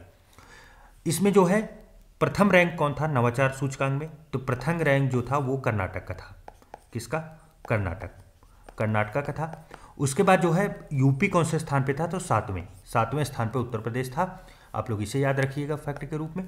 प्लस जो है यह तीसरी रिपोर्ट थी 2021 वाली, जो है 21 वाली रिपोर्ट थी 22 में आई थी, यह तीसरी थी अब तक की। चलिए नेक्स्ट है, निम्नलिखित को सुमेलित कीजिए। संस्थान और स्थापना वर्ष। देखिए अब पहला क्या है? नाबार्ड। नाबार्ड जो है इसकी स्थापना कब होती है? 1982 में। उसके बाद जो है सिडबी की स्थापना कब होती है? यह 1990 में होती है, सेबी 1999 में, और इरेडा जो है यह 1992 में। इस प्रकार अगर हम लोगों को कोड देखें तो क्या बन रहा है, 4321, 4321 बन रहा है। तो आइए देखते हैं ऑप्शन में 4321, सही जवाब ऑप्शन नंबर डी होगा। चलिए नेक्स्ट है, अप्रैल 2022 में किन राज्य कैबिनेट ने भारत के पहले जीन बैंक कार्यक्रम को मंजूरी दी? तो बताइए यह किसके द्वारा किया गया? यह महाराष्ट्र के द्वारा। किसके द्वारा? महाराष्ट्र। ऑप्शन नंबर बी सही है। नेक्स्ट है, संयुक्त राष्ट्र द्वारा जारी विश्व खाद्य सुरक्षा और पोषण स्थिति रिपोर्ट 2022 के अनुसार भारत में भूख से प्रभावित लोगों की संख्या घटकर कितनी हो गई है? तो देखिए, जो भूख से प्रभावित लोग हैं उनकी संख्या घटकर अब 224.3 मिलियन हो गई है भारत में। और अगर विश्व में अगर बात की जाए तो 828 मिलियन जो है टोटल है विश्व में। और अच्छा, ये महत्वपूर्ण रिपोर्ट इसलिए हो जाती है ना कि इसको FAO और उसके बाद IFAD प्लस जो है यूनिसेफ और WHO और WFP संस्था के द्वारा जो है बनाया गया है। इतनी संस्था मिलकर इस रिपोर्ट को तैयार की हैं, तो काफ़ी महत्वपूर्ण रिपोर्ट ये हो जाती है। चलिए, स्विट्जरलैंड के जिनेवा में आयोजित अंतर्राष्ट्रीय श्रम सम्मेलन के 110वें सत्र को भारत की तरफ से किसने संबोधित किया? अंतर्राष्ट्रीय श्रम सम्मेलन, तो बताइए। देखिए, जो रोजगार मंत्री हम लोगों के श्रम एवं रोजगार मंत्री भूपेंद्र यादव के द्वारा इसका जो है आयोजन किया गया था। इस मतलब सत्र में सहभागिता की गई थी। देखिए, ये हुआ कहाँ था? इंपॉर्टेंट ये बात है कि स्विट्जरलैंड के जिनेवा में हुआ था अंतर्राष्ट्रीय श्रम सम्मेलन। ये महत्वपूर्ण फैक्ट है, इसके लिए आप ये भी याद रखिएगा। चलिए, विभिन्न पदों पर नियुक्त होने वाली पहली भारतीय महिलाओं के संबंध में निम्नलिखित में से कौन सा जो है सुमेलित नहीं है? तो देखिए, आइए मैच कराते हैं। देखिए, पहला है शांति श्री पंडित। यह जो है JNU की पहली महिला वाइस चांसलर बनी है, तो ये तो पूरी तरह से मैच है, सही है। सेकंड है धृति बनर्जी। धृति बनर्जी क्या है? तो ये जूलॉजिकल सर्वे ऑफ इंडिया की पहली महिला महानिदेशक बनी है, ये मैच नहीं है, ये 4 पे आएगा। उसके बाद नीमाबेन आचार्य। नीमाबेन आचार्य जो है यह गुजरात विधानसभा, उत्तराखंड यहाँ दिया गया है, ये गलत होगा, यहाँ क्या होगा? गुजरात होगा। गुजरात विधानसभा की पहली महिला अध्यक्ष बनी है, तो यह भी मैच नहीं है, यह भी मैच नहीं है। उसके बाद है जगजीत पवाड़िया। यह जो है अंतर्राष्ट्रीय नारकोटिक्स कंट्रोल बोर्ड की पहली भारतीय महिला अध्यक्ष बनी है, यह भी मैच नहीं है। तो हम लोगों से सुमेलित नहीं है पूछा गया था, तो BCD सुमेलित नहीं है, तो ऑप्शन नंबर C होगा सही जवाब। चलिए नेक्स्ट, उत्तर प्रदेश सरकार द्वारा जरा 21/7/2022 की अधिसूचना जिसके द्वारा सरकार ने उत्तर प्रदेश में 4 अतिरिक्त वाणिज्यिक अदालतों का गठन किया गया है, निम्नलिखित में से कौन सा एक स्थल उसमें शामिल नहीं है? देखिए, यहाँ पे कीवर्ड जो है वो है वाणिज्यिक अदालत, महत्वपूर्ण अतिरिक्त वाणिज्यिक अदालत। अच्छा, ये वाणिज्यिक अदालत करेंगे क्या? तो देखिए, ये बैंकिंग, बीमा, संविदा कोई हुई है, या उसके बाद जो है बौद्धिक संपदा है, या पार्टनरशिप है, एक्सपोर्ट इंपोर्ट का विवाद है, अर्थात आप ज़्यादा करके देखेंगे आर्थिक स्थिति से रिलेटेड जो भी आपके विवाद होते हैं उनको सुनने के लिए 4 बनाए गए हैं। और वो 4 में से एक मेरठ में है, एक गौतम बुद्ध नगर है, एक आगरा में है, गाजियाबाद में नहीं है। गाजियाबाद में ना होके कहाँ पे है? एक लखनऊ में है, लखनऊ। तो सही जवाब क्या बनेगा? हम लोगों का ऑप्शन नंबर डी बनेगा, यही नहीं है। चलिए, उत्तर प्रदेश में संचालित मुख्यमंत्री फेलोशिप कार्यक्रम के संबंध में निम्नलिखित कथनों पर विचार कीजिए। देखिए, पहला है, इसके तहत चयनित युवाओं द्वारा प्रदेश के सभी आकांक्षात्मक विकास खंडों में केंद्र व राज्य सरकार द्वारा संचालित सभी योजनाओं का समवर्ती मूल्यांकन किया जाएगा। तो पहला ही गलत हम लोगों को मिला, क्यों? क्योंकि सभी नहीं होके 100 है, 100 आकांक्षात्मक विकास खंड जो है उसके ऊपर ये पहली बार जो है प्रयोग किया जा रहा है। दूसरा है मुख्यमंत्री की सीधी निगरानी वाले इस कार्यक्रम में नियुक्त होने वाले युवा रिसर्चर्स को पारिश्रमिक के रूप में 30,000 रुपये प्रति माह दर से भुगतान किया जाएगा। यह बात पूरी तरीके से सही है। तीसरा है इसका उद्देश्य युवाओं को सरकार के नीति निर्माण, प्रबंधन, परियोजना निष्पादन और निगरानी कार्यों से जोड़ेगा। यह भी सही है। और उसके बाद योजना के लिए आवेदनकर्ता की आयु 40 साल या उससे कम होनी चाहिए। यह भी सही है। तो यहाँ पूछा क्या जा रहा है, सही पूछा जा रहा है, तो दूसरा, तीसरा और चौथा सही है। हम लोगों का पहला ऑप्शन गलत था। चलिए नेक्स्ट है उत्तर प्रदेश प्रदूषण नियंत्रण बोर्ड द्वारा जुलाई 2022 में जारी रिपोर्ट के अनुसार राज्य में सबसे प्रदूषित नदी है। तो बताइए सबसे प्रदूषित नदी कौन सी है? काली नदी। काली नदी जो है वह सबसे प्रदूषित नदी है। नई रिपोर्ट है तो प्रश्न आने के पूरे चांसेस है, आप लोग याद रखिएगा। नेक्स्ट है उत्तर प्रदेश मुख्यमंत्री बाल सेवा योजना सामान्य के अंतर्गत बच्चों को जो है आर्थिक सहायता के रूप में कितनी राशि प्रदान की जाएगी? देखिए यह योजना अगस्त 2021 से शुरू हुई थी। आपको पता होगा कोरोना में जो है किसी के अभिभावक नहीं है या अनाथ बच्चे जो हैं उनको देखभाल के लिए पर मंथ कुछ सहायता राशि दी जाती है। तो पहले इसमें 4,000 रुपये था, उसको जो है 2500 कर दिया गया है। तो सही जवाब क्या है? Option number C. चलिए नेक्स्ट है उत्तर प्रदेश सरकार द्वारा मिशन शक्ति कार्यक्रम की शुरुआत कब की गई थी?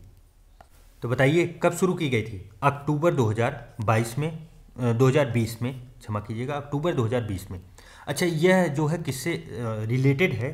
तो यह जो है महिलाओं से, महिलाओं को एक शब्द में अगर कहें तो सशक्तिकरण करने का प्रयास किया जा रहा है, जिसके अंदर जो है उन्हें सभी योजनाओं के बारे में जागरूकता मिले, वो स्वावलंबी बने या विभिन्न प्रकार की जो आर्थिक गतिविधियां हैं उसमें वो सहभागी भी हों। तो महिलाओं के विकास के लिए ये योजना चलाई जा रही है। उत्तर प्रदेश जनसंख्या नीति 2021 से 2030 के अंतर्गत राज्य सरकार ने वर्ष 2030 तक जीवन प्रत्याशा का लक्ष्य कितना रखा है? देखिए जब यह रिपोर्ट आई थी, कब? 2021 की रिपोर्ट है जुलाई में, तब जो था मौजूदा जो है वो 64.3% था। क्या? जीवन प्रत्याशा।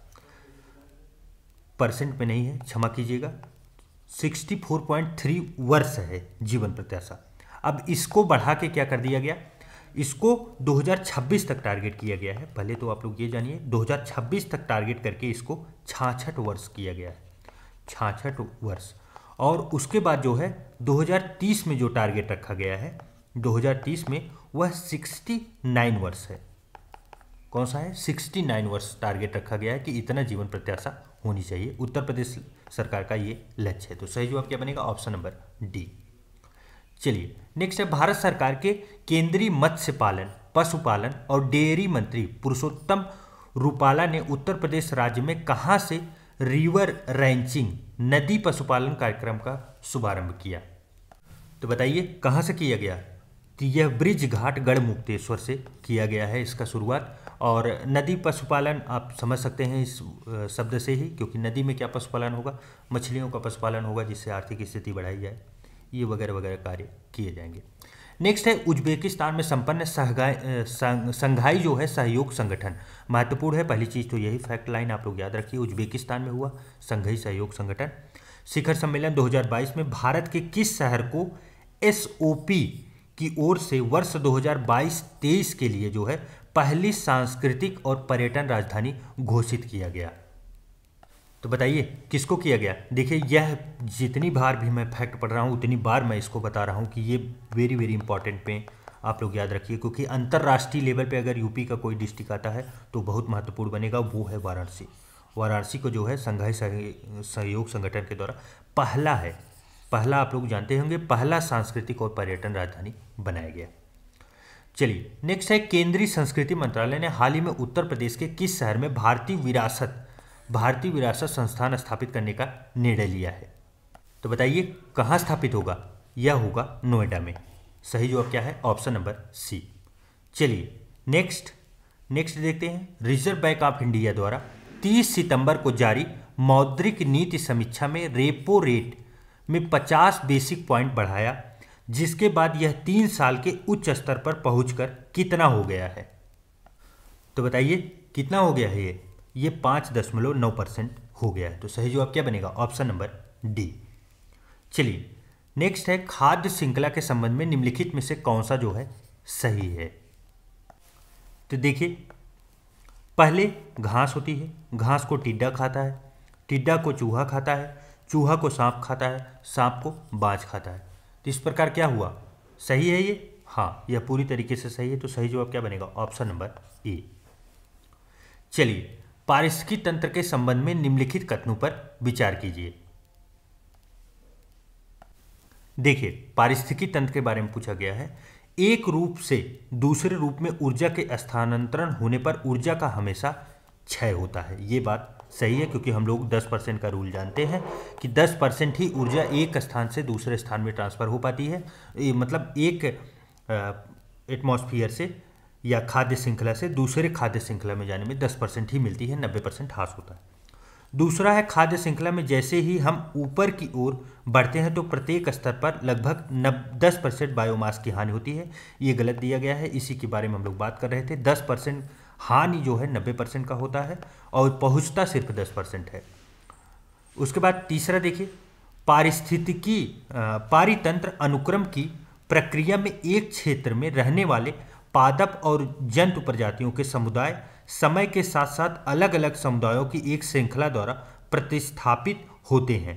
तो यह बात जो है पूरी तरीके से सही है।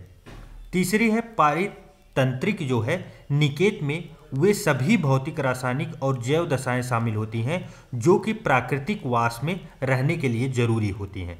तो पारिस्थितिकी जो निकेत होता है उसमें तो सभी रासायनिक दशाएं होंगी। तो सही जवाब क्या हुआ? अगर हम लोगों से गलत पूछा गया है चूंकि, तो गलत तो ऑप्शन नंबर 2 था, तो केवल 2 जो है गलत होगा, बाकी जो है 1, 3 और 4 सही है। चलिए नेक्स्ट है कचरा पदार्थ के वियोजन की प्रक्रिया में निम्नलिखित में से कौन से तत्व एवं यौगिक निर्मुक्त होंगे।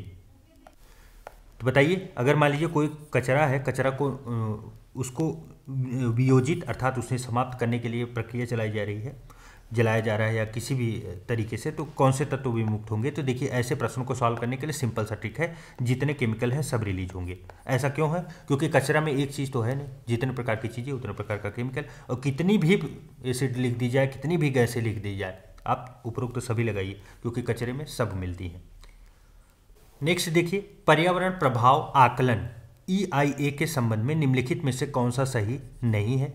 पहला है अमेरिका दुनिया का पहला देश है जहां पर्यावरण प्रभाव आकलन की नीति को अनिवार्य रूप से अपनाया गया था। यह बात पूरी तरीके से सही है। दूसरा है पहली पर्यावरण प्रभाव आकलन अधिसूचना वर्ष 1972 में तत्कालीन पर्यावरण एवं वन मंत्रालय, वर्तमान पर्यावरण वन और जलवायु परिवर्तन मंत्रालय द्वारा प्रख्यापित की गई थी। तो देखिए इसमें जो है सब चीज़ें तो ठीक है सिवाय एक चीज़ के, वो है यहाँ का फैक्ट जो 1972 न होकर कब था? 1994 में, 1994 में था। तो सही जवाब हम लोगों को ऑप्शन नंबर बी मिल गया क्योंकि यही गलत है।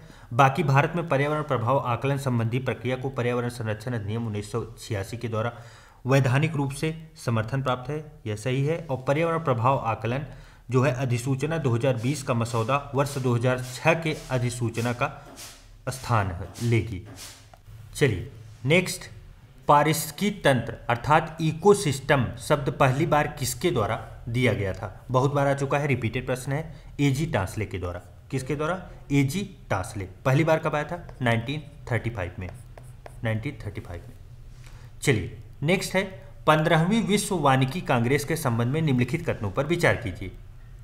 पहला है इसका आयोजन FAO के तत्वाधान में 2022 में सियोल दक्षिण कोरिया में किया गया, यह बात सही है। दूसरा है इस वर्ष की थीम थी एक हरित, स्वास्थ्य और लचीले भविष्य का निर्माण, यह बात भी सही है। नेक्स्ट है इसका आयोजन प्रत्येक 6 वर्ष में किया जाता है, यह बात भी पूरी तरीके से सही है। तो क्या होगा? उपरोक्त सभी होगा, अर्थात सभी जो है सही है। चलिए नेक्स्ट है भारत वन स्थिति रिपोर्ट 2021 के संबंध में कौन सा कथन सही नहीं है। आपको पता होगा इस रिपोर्ट से एक प्रश्न आना एकदम फिक्स रहता है।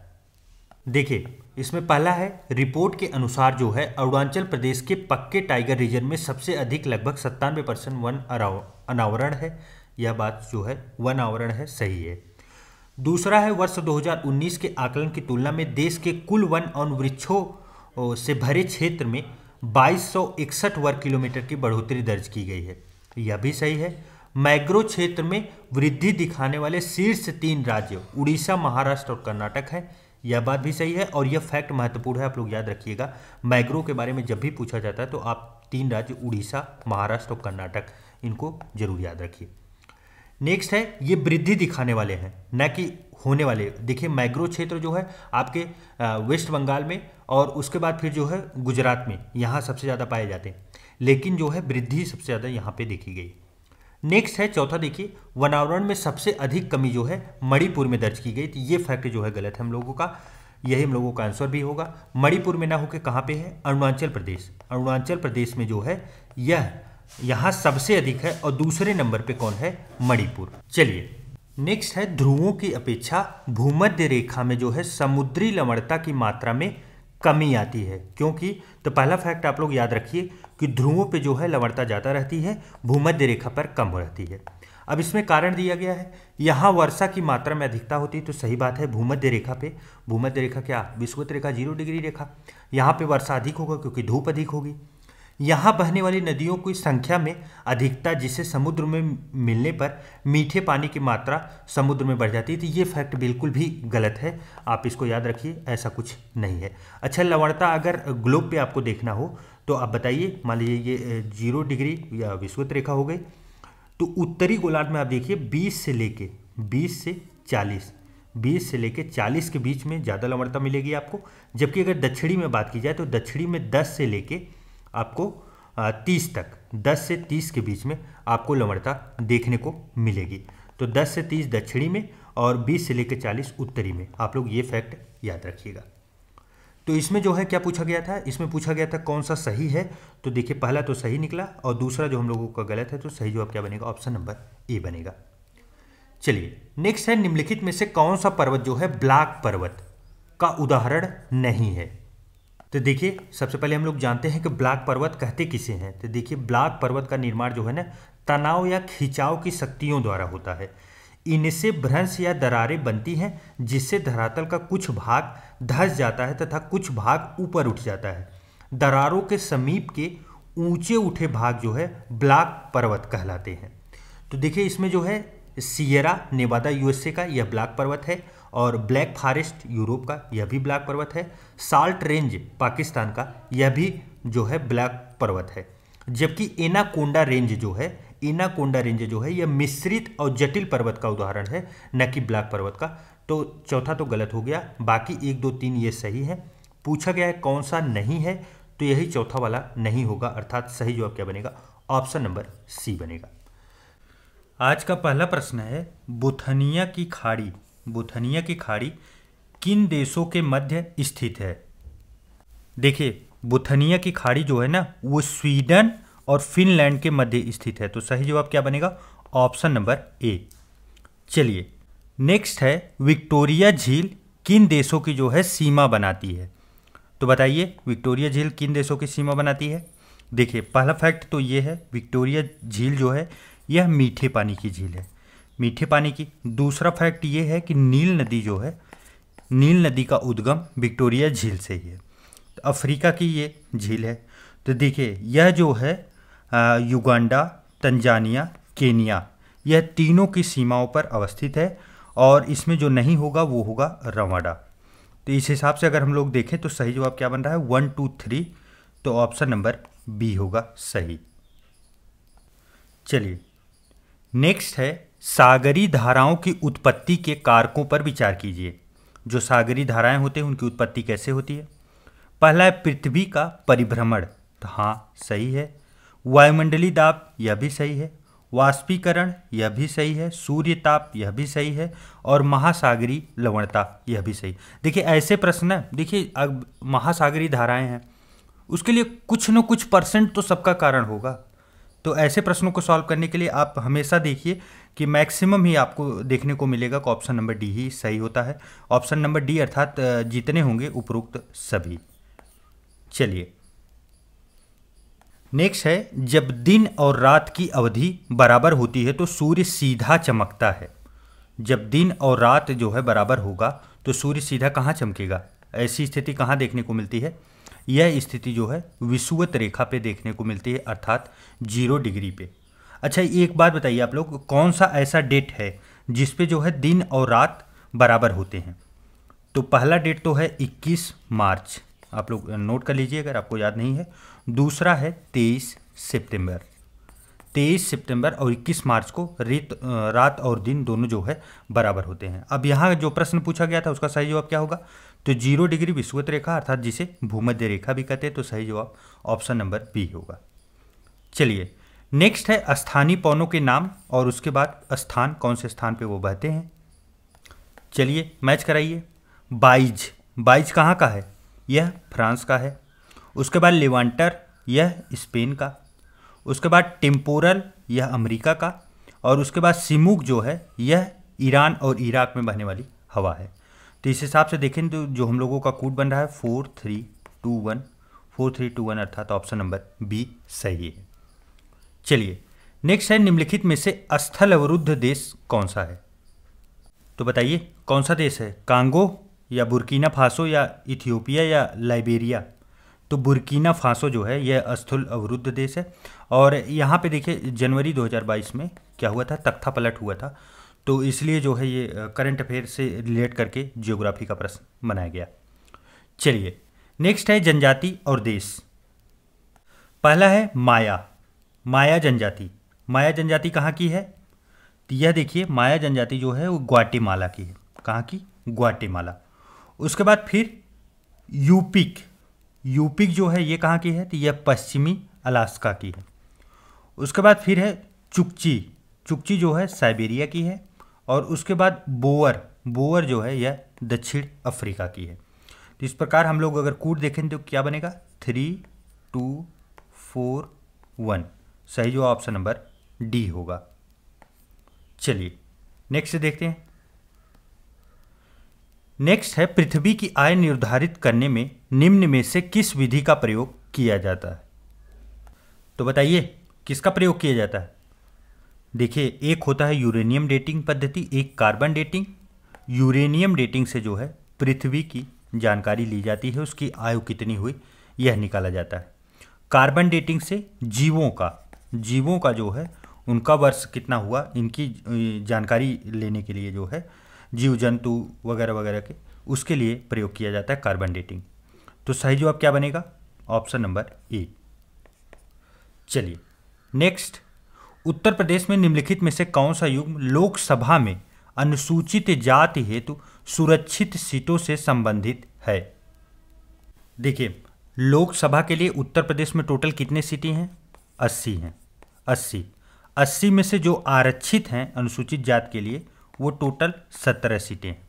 और 17 में से जो डिस्ट्रिक्ट या जो क्षेत्र हैं वो हैं, एक देखिए बुलंदशहर, हरदोई, कौशाम्बी, मछली नगर और जालौन। तो ऑप्शन नंबर डी सही है। इसके सिवा भी आप यहाँ पे देखिए 5 ही दिए हैं, इसके सिवा भी बाकी हैं, आप उन्हें भी देख लीजिएगा अपनी पुस्तक से।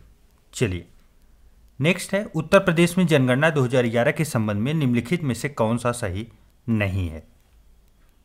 देखिए, पहला कथन है 2011 में उत्तर प्रदेश के जिलों में साक्षरता लिंगांतर अर्थात जेंडर गैप इन लिटरेसी की सर्वाधिक दर महाराजगंज में है तथा सबसे कम जो है कानपुर में है। यह बात जो है पूरी तरीके से सही है। दूसरा है, महिला साक्षरता दर की दृष्टि से उत्तर प्रदेश देश के सभी राज्यों में नीचे से दूसरे स्थान पर है। क्या ये बात सही है? नहीं, ये गलत है, क्योंकि यूपी का जो स्थान है वो 24वां है। कौन सा है? 24वां है, नीचे से दूसरा स्थान नहीं रखता।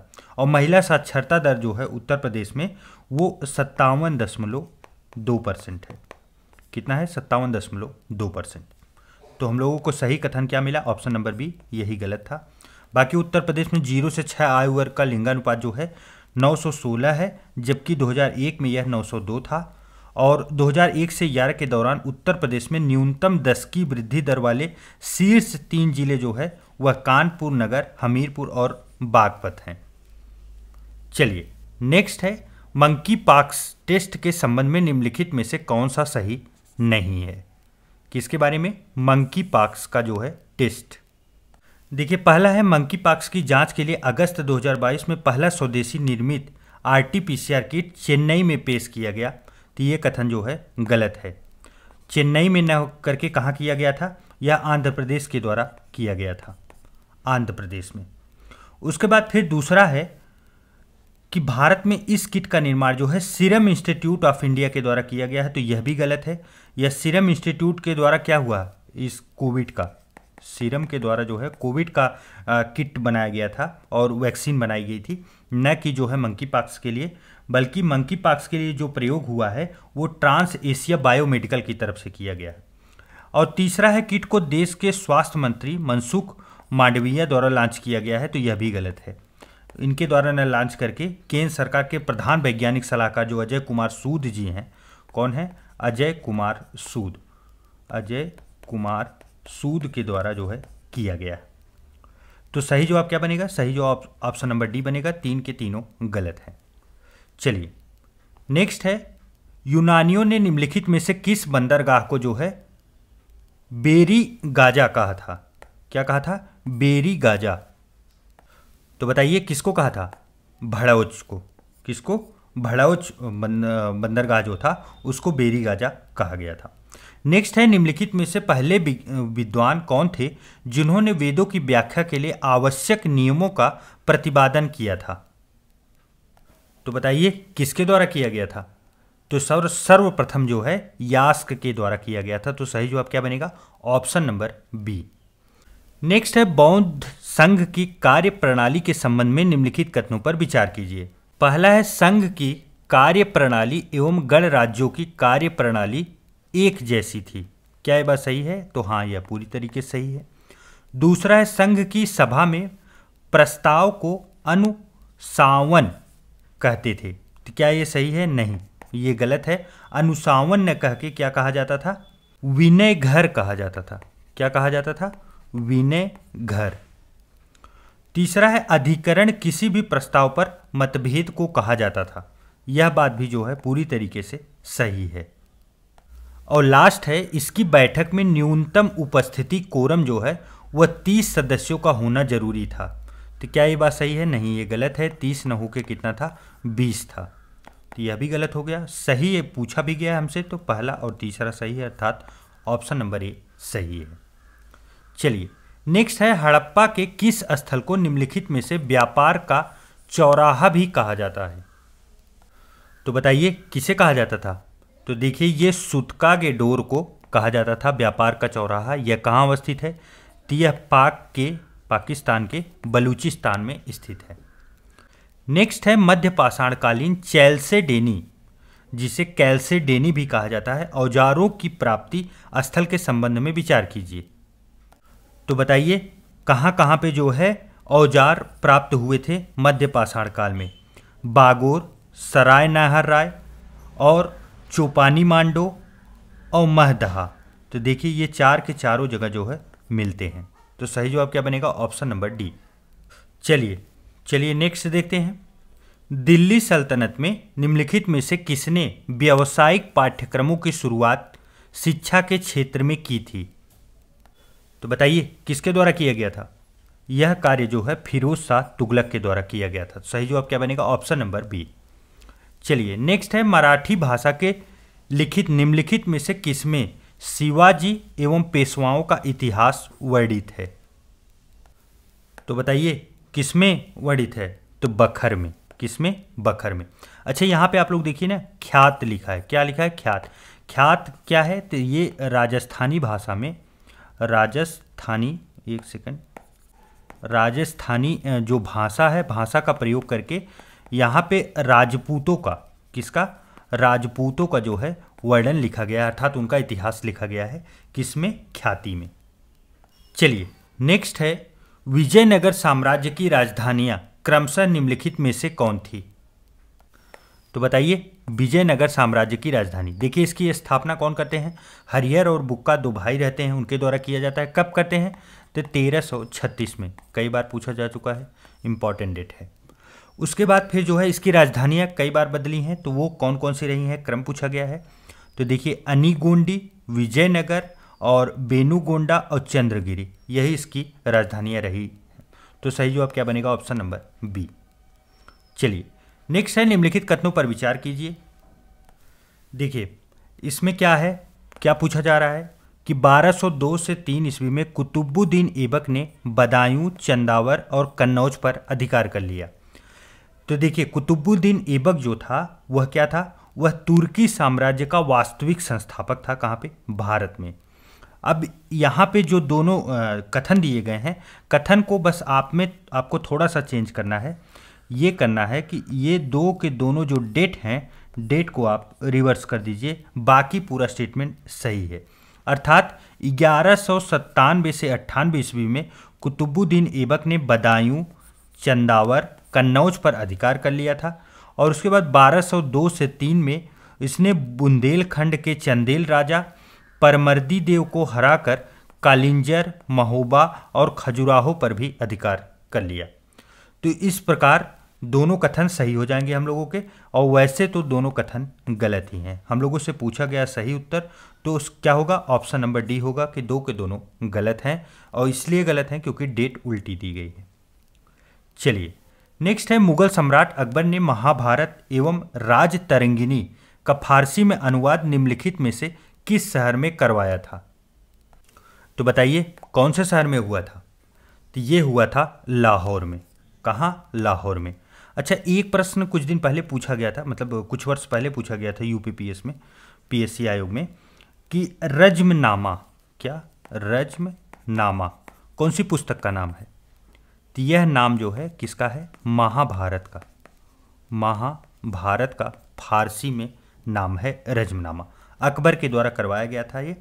और चूंकि अकबर जो है आपको पता होगा 1574 में अकबर ने फतेहपुर सिकरी में ना एक मकदब खाना जिसे अनुवाद घर भी कहा जाता है, उसकी स्थापना की थी सिर्फ इसी कार्य के लिए।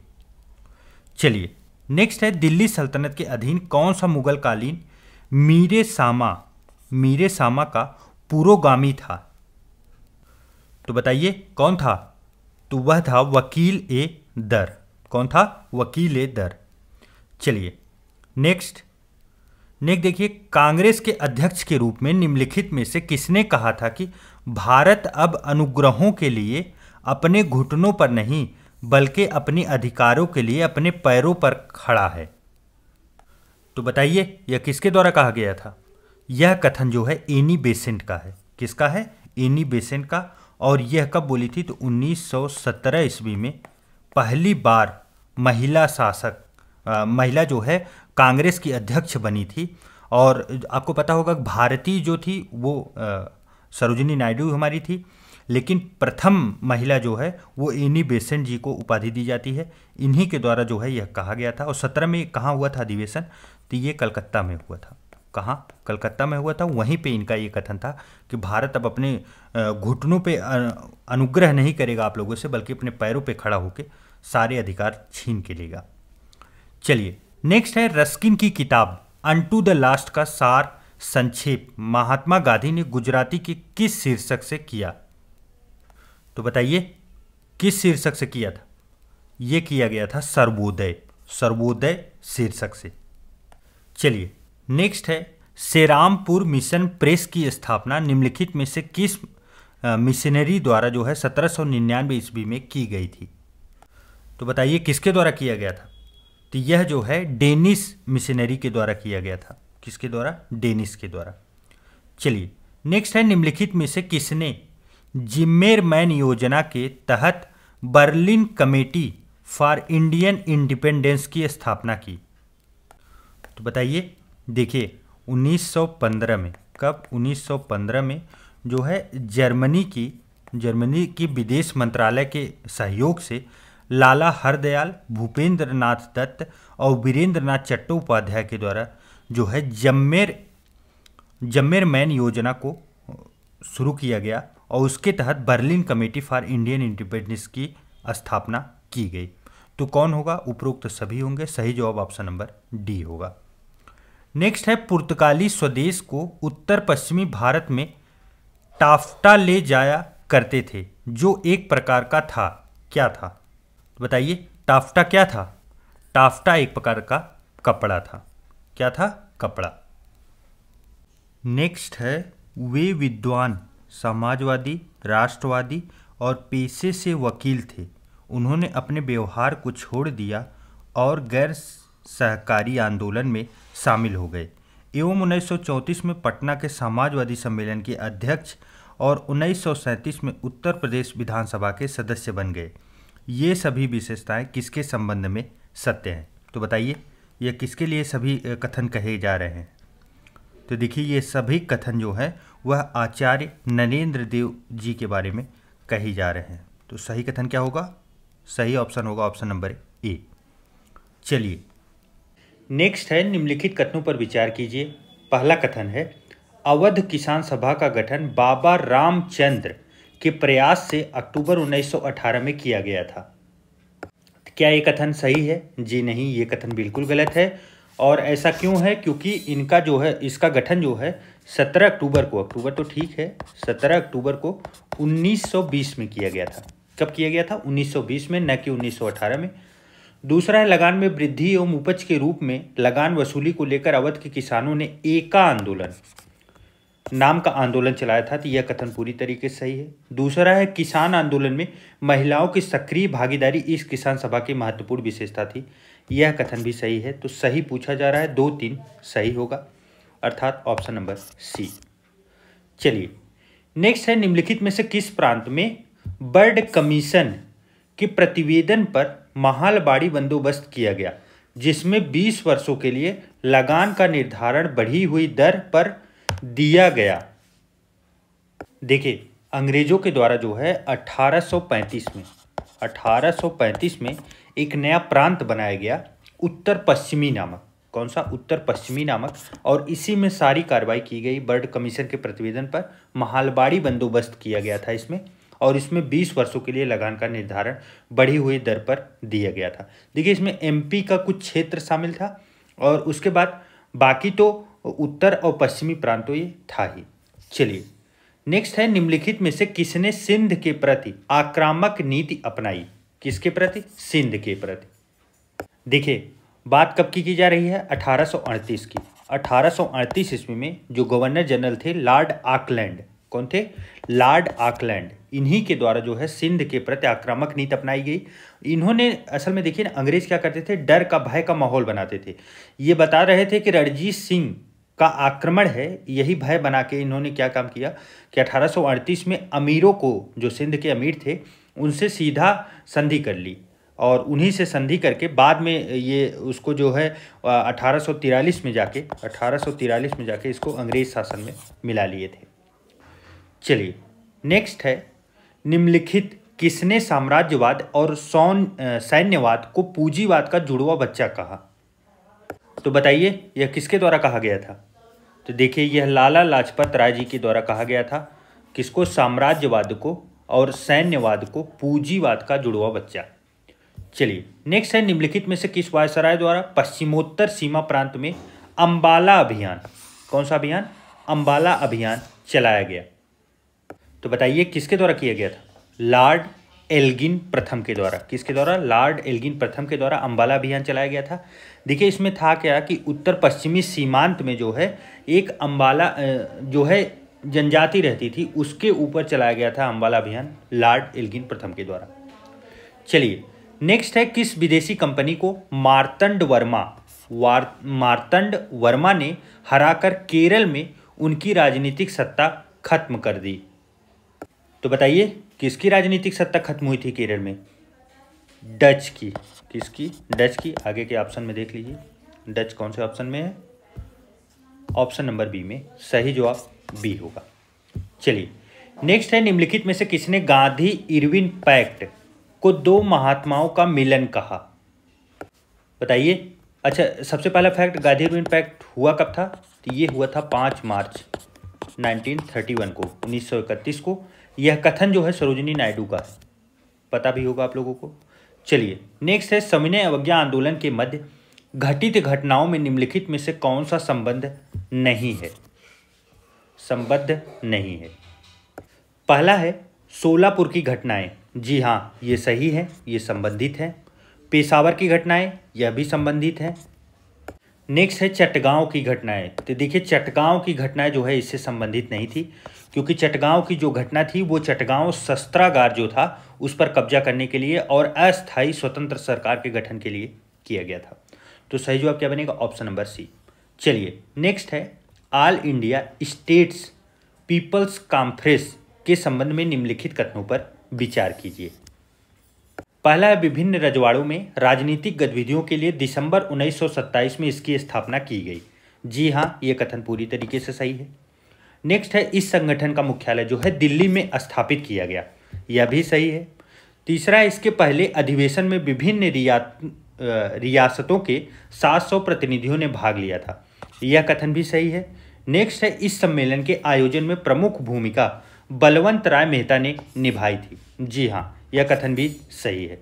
इस प्रकार अगर हम लोग देखें तो सभी के सभी कथन सही हैं, अर्थात 1 2 3 4 उपरोक्त सभी। चलिए नेक्स्ट है फोर्ट लुई का निर्माण जो कि पांडिचेरी के कारखाने में ही की गई थी के निर्माता थे, कौन थे? तो बताइए कौन थे? तो ये फ्रांसिस मार्टिन थे। कौन थे? Francis Martin. चलिए नेक्स्ट है बंगाल व तिब्बत के बीच व्यापारिक संबंध बन सके इसके लिए निम्न में से किसने जॉर्ज बोंगले के नेतृत्व में एक प्रतिनिधि मंडल तिब्बत भेजा? तो देखिए जो तिब्बत भेजे गए थे वह वारेन हेस्टिंग के द्वारा, किसके द्वारा? वारेन हेस्टिंग के द्वारा। और आपको पता होगा वारेन हेस्टिंग का कार्यकाल जो है 1774 में जारी था, उन्हीं के द्वारा भेजा गया था। इसलिए भेजा गया था कि व्यापार जो है सुगमतापूर्वक चलता रहे दोनों स्टेट में, उस समय तो राज्य अलग अलग ही थे। चलिए नेक्स्ट है ब्रिटिश भारत में मजदूरों की पहली हड़ताल कहाँ हुई थी? मजदूरों की पहली हड़ताल, पहली आप लोग हमेशा लग रही है। देखिए ब्रिटिश भारत में मजदूरों की पहली हड़ताल जो है वह 1877 में होती है। कब होती है? 1877 में। कहाँ हुई थी? तो नागपुर में हुई थी। चलिए नेक्स्ट है वित्त आयोग एवं योजना आयोग के परस्पर विलय का प्रस्ताव किसने दिया था? देखिए जो यमुवी माथुर जी थे इनके द्वारा ये सुझाव दिया गया था कि वित्त आयोग और योजना आयोग को एक में परस्पर विलीन कर दिया जाए। देखिए अब यहाँ पे वित्त आयोग और योजना आयोग की बात हुई है तो कुछ इसके महत्वपूर्ण फैक्ट देख लीजिए। वित्त आयोग संवैधानिक संस्था है, आपको पता होगा कि इसका जिक्र जो है आर्टिकल 280 में किया गया है। और उसके बाद योजना आयोग जो है यह पहले चलती थी, अब तो नीति आयोग आ गया है, लेकिन जब इसका प्रथम बार अनावरण हुआ था अर्थात इसका जब निर्माण हुआ था तो ये 1950 में हुआ था। और उसके बाद 2015 में नरेंद्र मोदी जी की सरकार जब से आई इसको समाप्त करके क्या लाया गया? नीति आयोग लाया गया। क्या? नीति आयोग। नेक्स्ट है भारत के रक्षा मंत्री राजनाथ सिंह ने मुंबई के मच्छगांव डाक पर 17 मई 2022 को स्वदेश निर्मित किन 2 युद्धपोतों का जलावतरण किया? तो देखिए 2 युद्धपोतों का जलावतरण किया गया। एक INS सूरत था, कौन था? INS सूरत, और दूसरा था INS उदयगिरी। कौन सा था? उदयगिरी। तो सही जवाब तो हम लोगों का ऑप्शन नंबर डी हो गया। लेकिन अब इसमें कुछ महत्वपूर्ण फैक्ट हैं उनको भी जान लीजिए।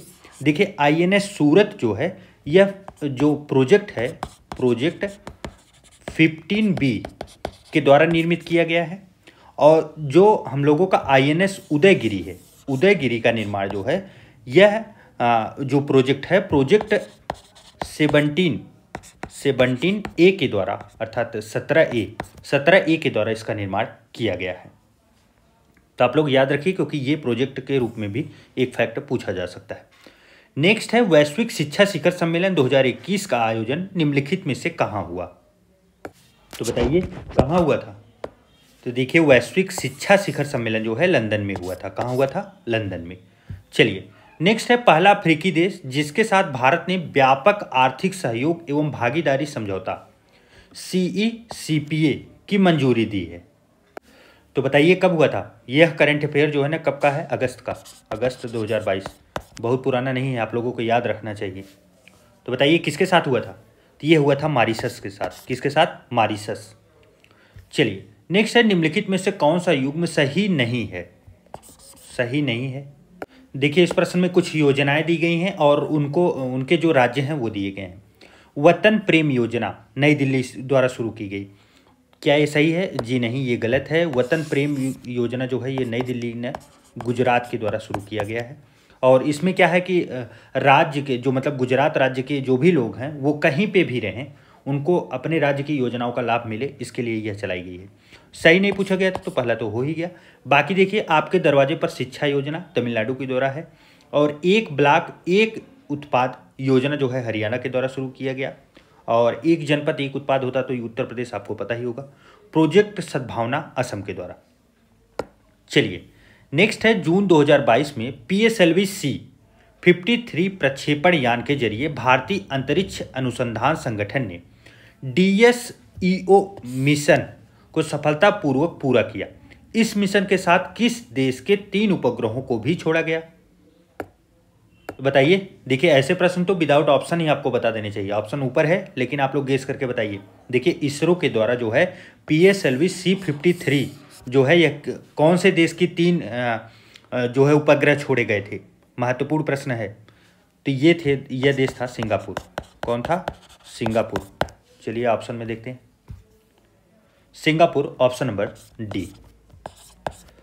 चलिए नेक्स्ट है, राष्ट्रमंडल खेल 2022 में निम्नलिखित में से किसने स्वर्ण पदक नहीं जीता?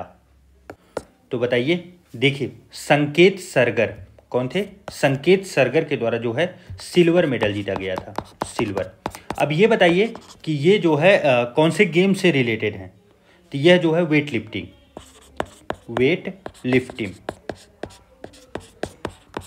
लिफ्टिंग से खेल से संबंधित है इनका।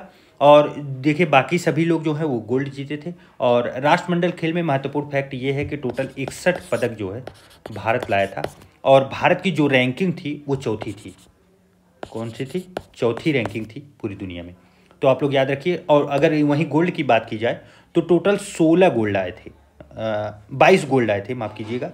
16 जो है सिल्वर आए थे, 22 गोल्ड आए थे, 22 गोल्ड। चलिए, कभी कभी समाचारों में आने वाले बिंदिया रानी देवी। कौन? बिंदिया रानी देवी, विकास ठाकुर, गुरुराज पुजारी और अंचित सेवली का संबंध निम्नलिखित में से किससे है? तो बताइए। देखिए, ये सभी जो है खिलाड़ी हैं किसके? वेट लिफ्टिंग के। तो सही जवाब क्या बनेगा? Option number D. Commonwealth game में इसमें से जो है 2 लोगों ने सिल्वर, एक ने ब्रांज और एक ने जो है गोल्ड मेडल जीता था। गोल्ड मेडल जो है अंचित सेवली के द्वारा जीता गया था, गोल्ड। चलिए नेक्स्ट है, वर्ष 2022 के प्रसिद्ध ग्रैमी अवार्ड के अंतर्गत सर्वश्रेष्ठ बाल एल्बम का पुरस्कार किस भारतीय अमेरिकी को दिया गया? तो बताइए किसे दिया गया था? तो यह फाल्गुनी शाह को दिया गया था। किसको? फाल्गुनी शाह को। चलिए नेक्स्ट है, मार्च 2022 में भारत के महापंजीयक कार्यालय द्वारा 2017 से 19 के लिए नमूना पंजीकरण प्रणाली विशेष बुलेटिन जारी किया। इसके आधार पर निम्नलिखित कथनों पर विचार कीजिए। देखिए, अब पहला कथन है, वर्ष 2017 से लेकर 19 की अवधि के लिए भारत का मात्र मृत्यु दर MMR सुधर कर 103 हो गया। क्या यह कथन सही है? तो हाँ, यह पूरी तरीके से सही है। दूसरा है, रिपोर्ट के अनुसार ऐसी संभावना है कि भारत 2035 तक MMR दर संबंधी 70 के लक्ष्य को प्राप्त कर लेगा। तो क्या यह कथन सही है? जी नहीं, ये कथन गलत है, क्योंकि लक्ष्य तो वही है लेकिन 2035 तक न होकर 2030 तक है। नेक्स्ट है, पश्चिम बंगाल, हरियाणा, उत्तराखंड में देश में सबसे ज़्यादा MMR है। तो क्या ये कथन सही है? तो जी हाँ, यह कथन भी सही है। उसके बाद केरल, तेलंगाना, महाराष्ट्र भारत में सबसे कम MMR वाले जो है शीर्ष राज्य हैं। यह कथन भी सही है और फैक्ट के रूप में भी है, तो आप लोग इसे याद कर लीजिएगा। तो देखिए, जो हम लोगों को गलत कथन मिला वो तो ऑप्शन 2 था। और देखिए, प्रश्न में पूछा भी गया है कि सही नहीं है, कौन सा गलत कथन है। तो गलत तो केवल ऑप्शन नंबर 2 था, अर्थात ऑप्शन नंबर बी सही होगा। तो चलिए साथियों, इस प्रकार हम लोगों ने 50 प्रश्नों की ये श्रृंखला समाप्त की। अब आपके जो है नियमित क्लास चलते रहेंगे। चलिए मिलते हैं एक नए वीडियो में, तब तक के लिए ढेर सारा प्यार और नमस्कार।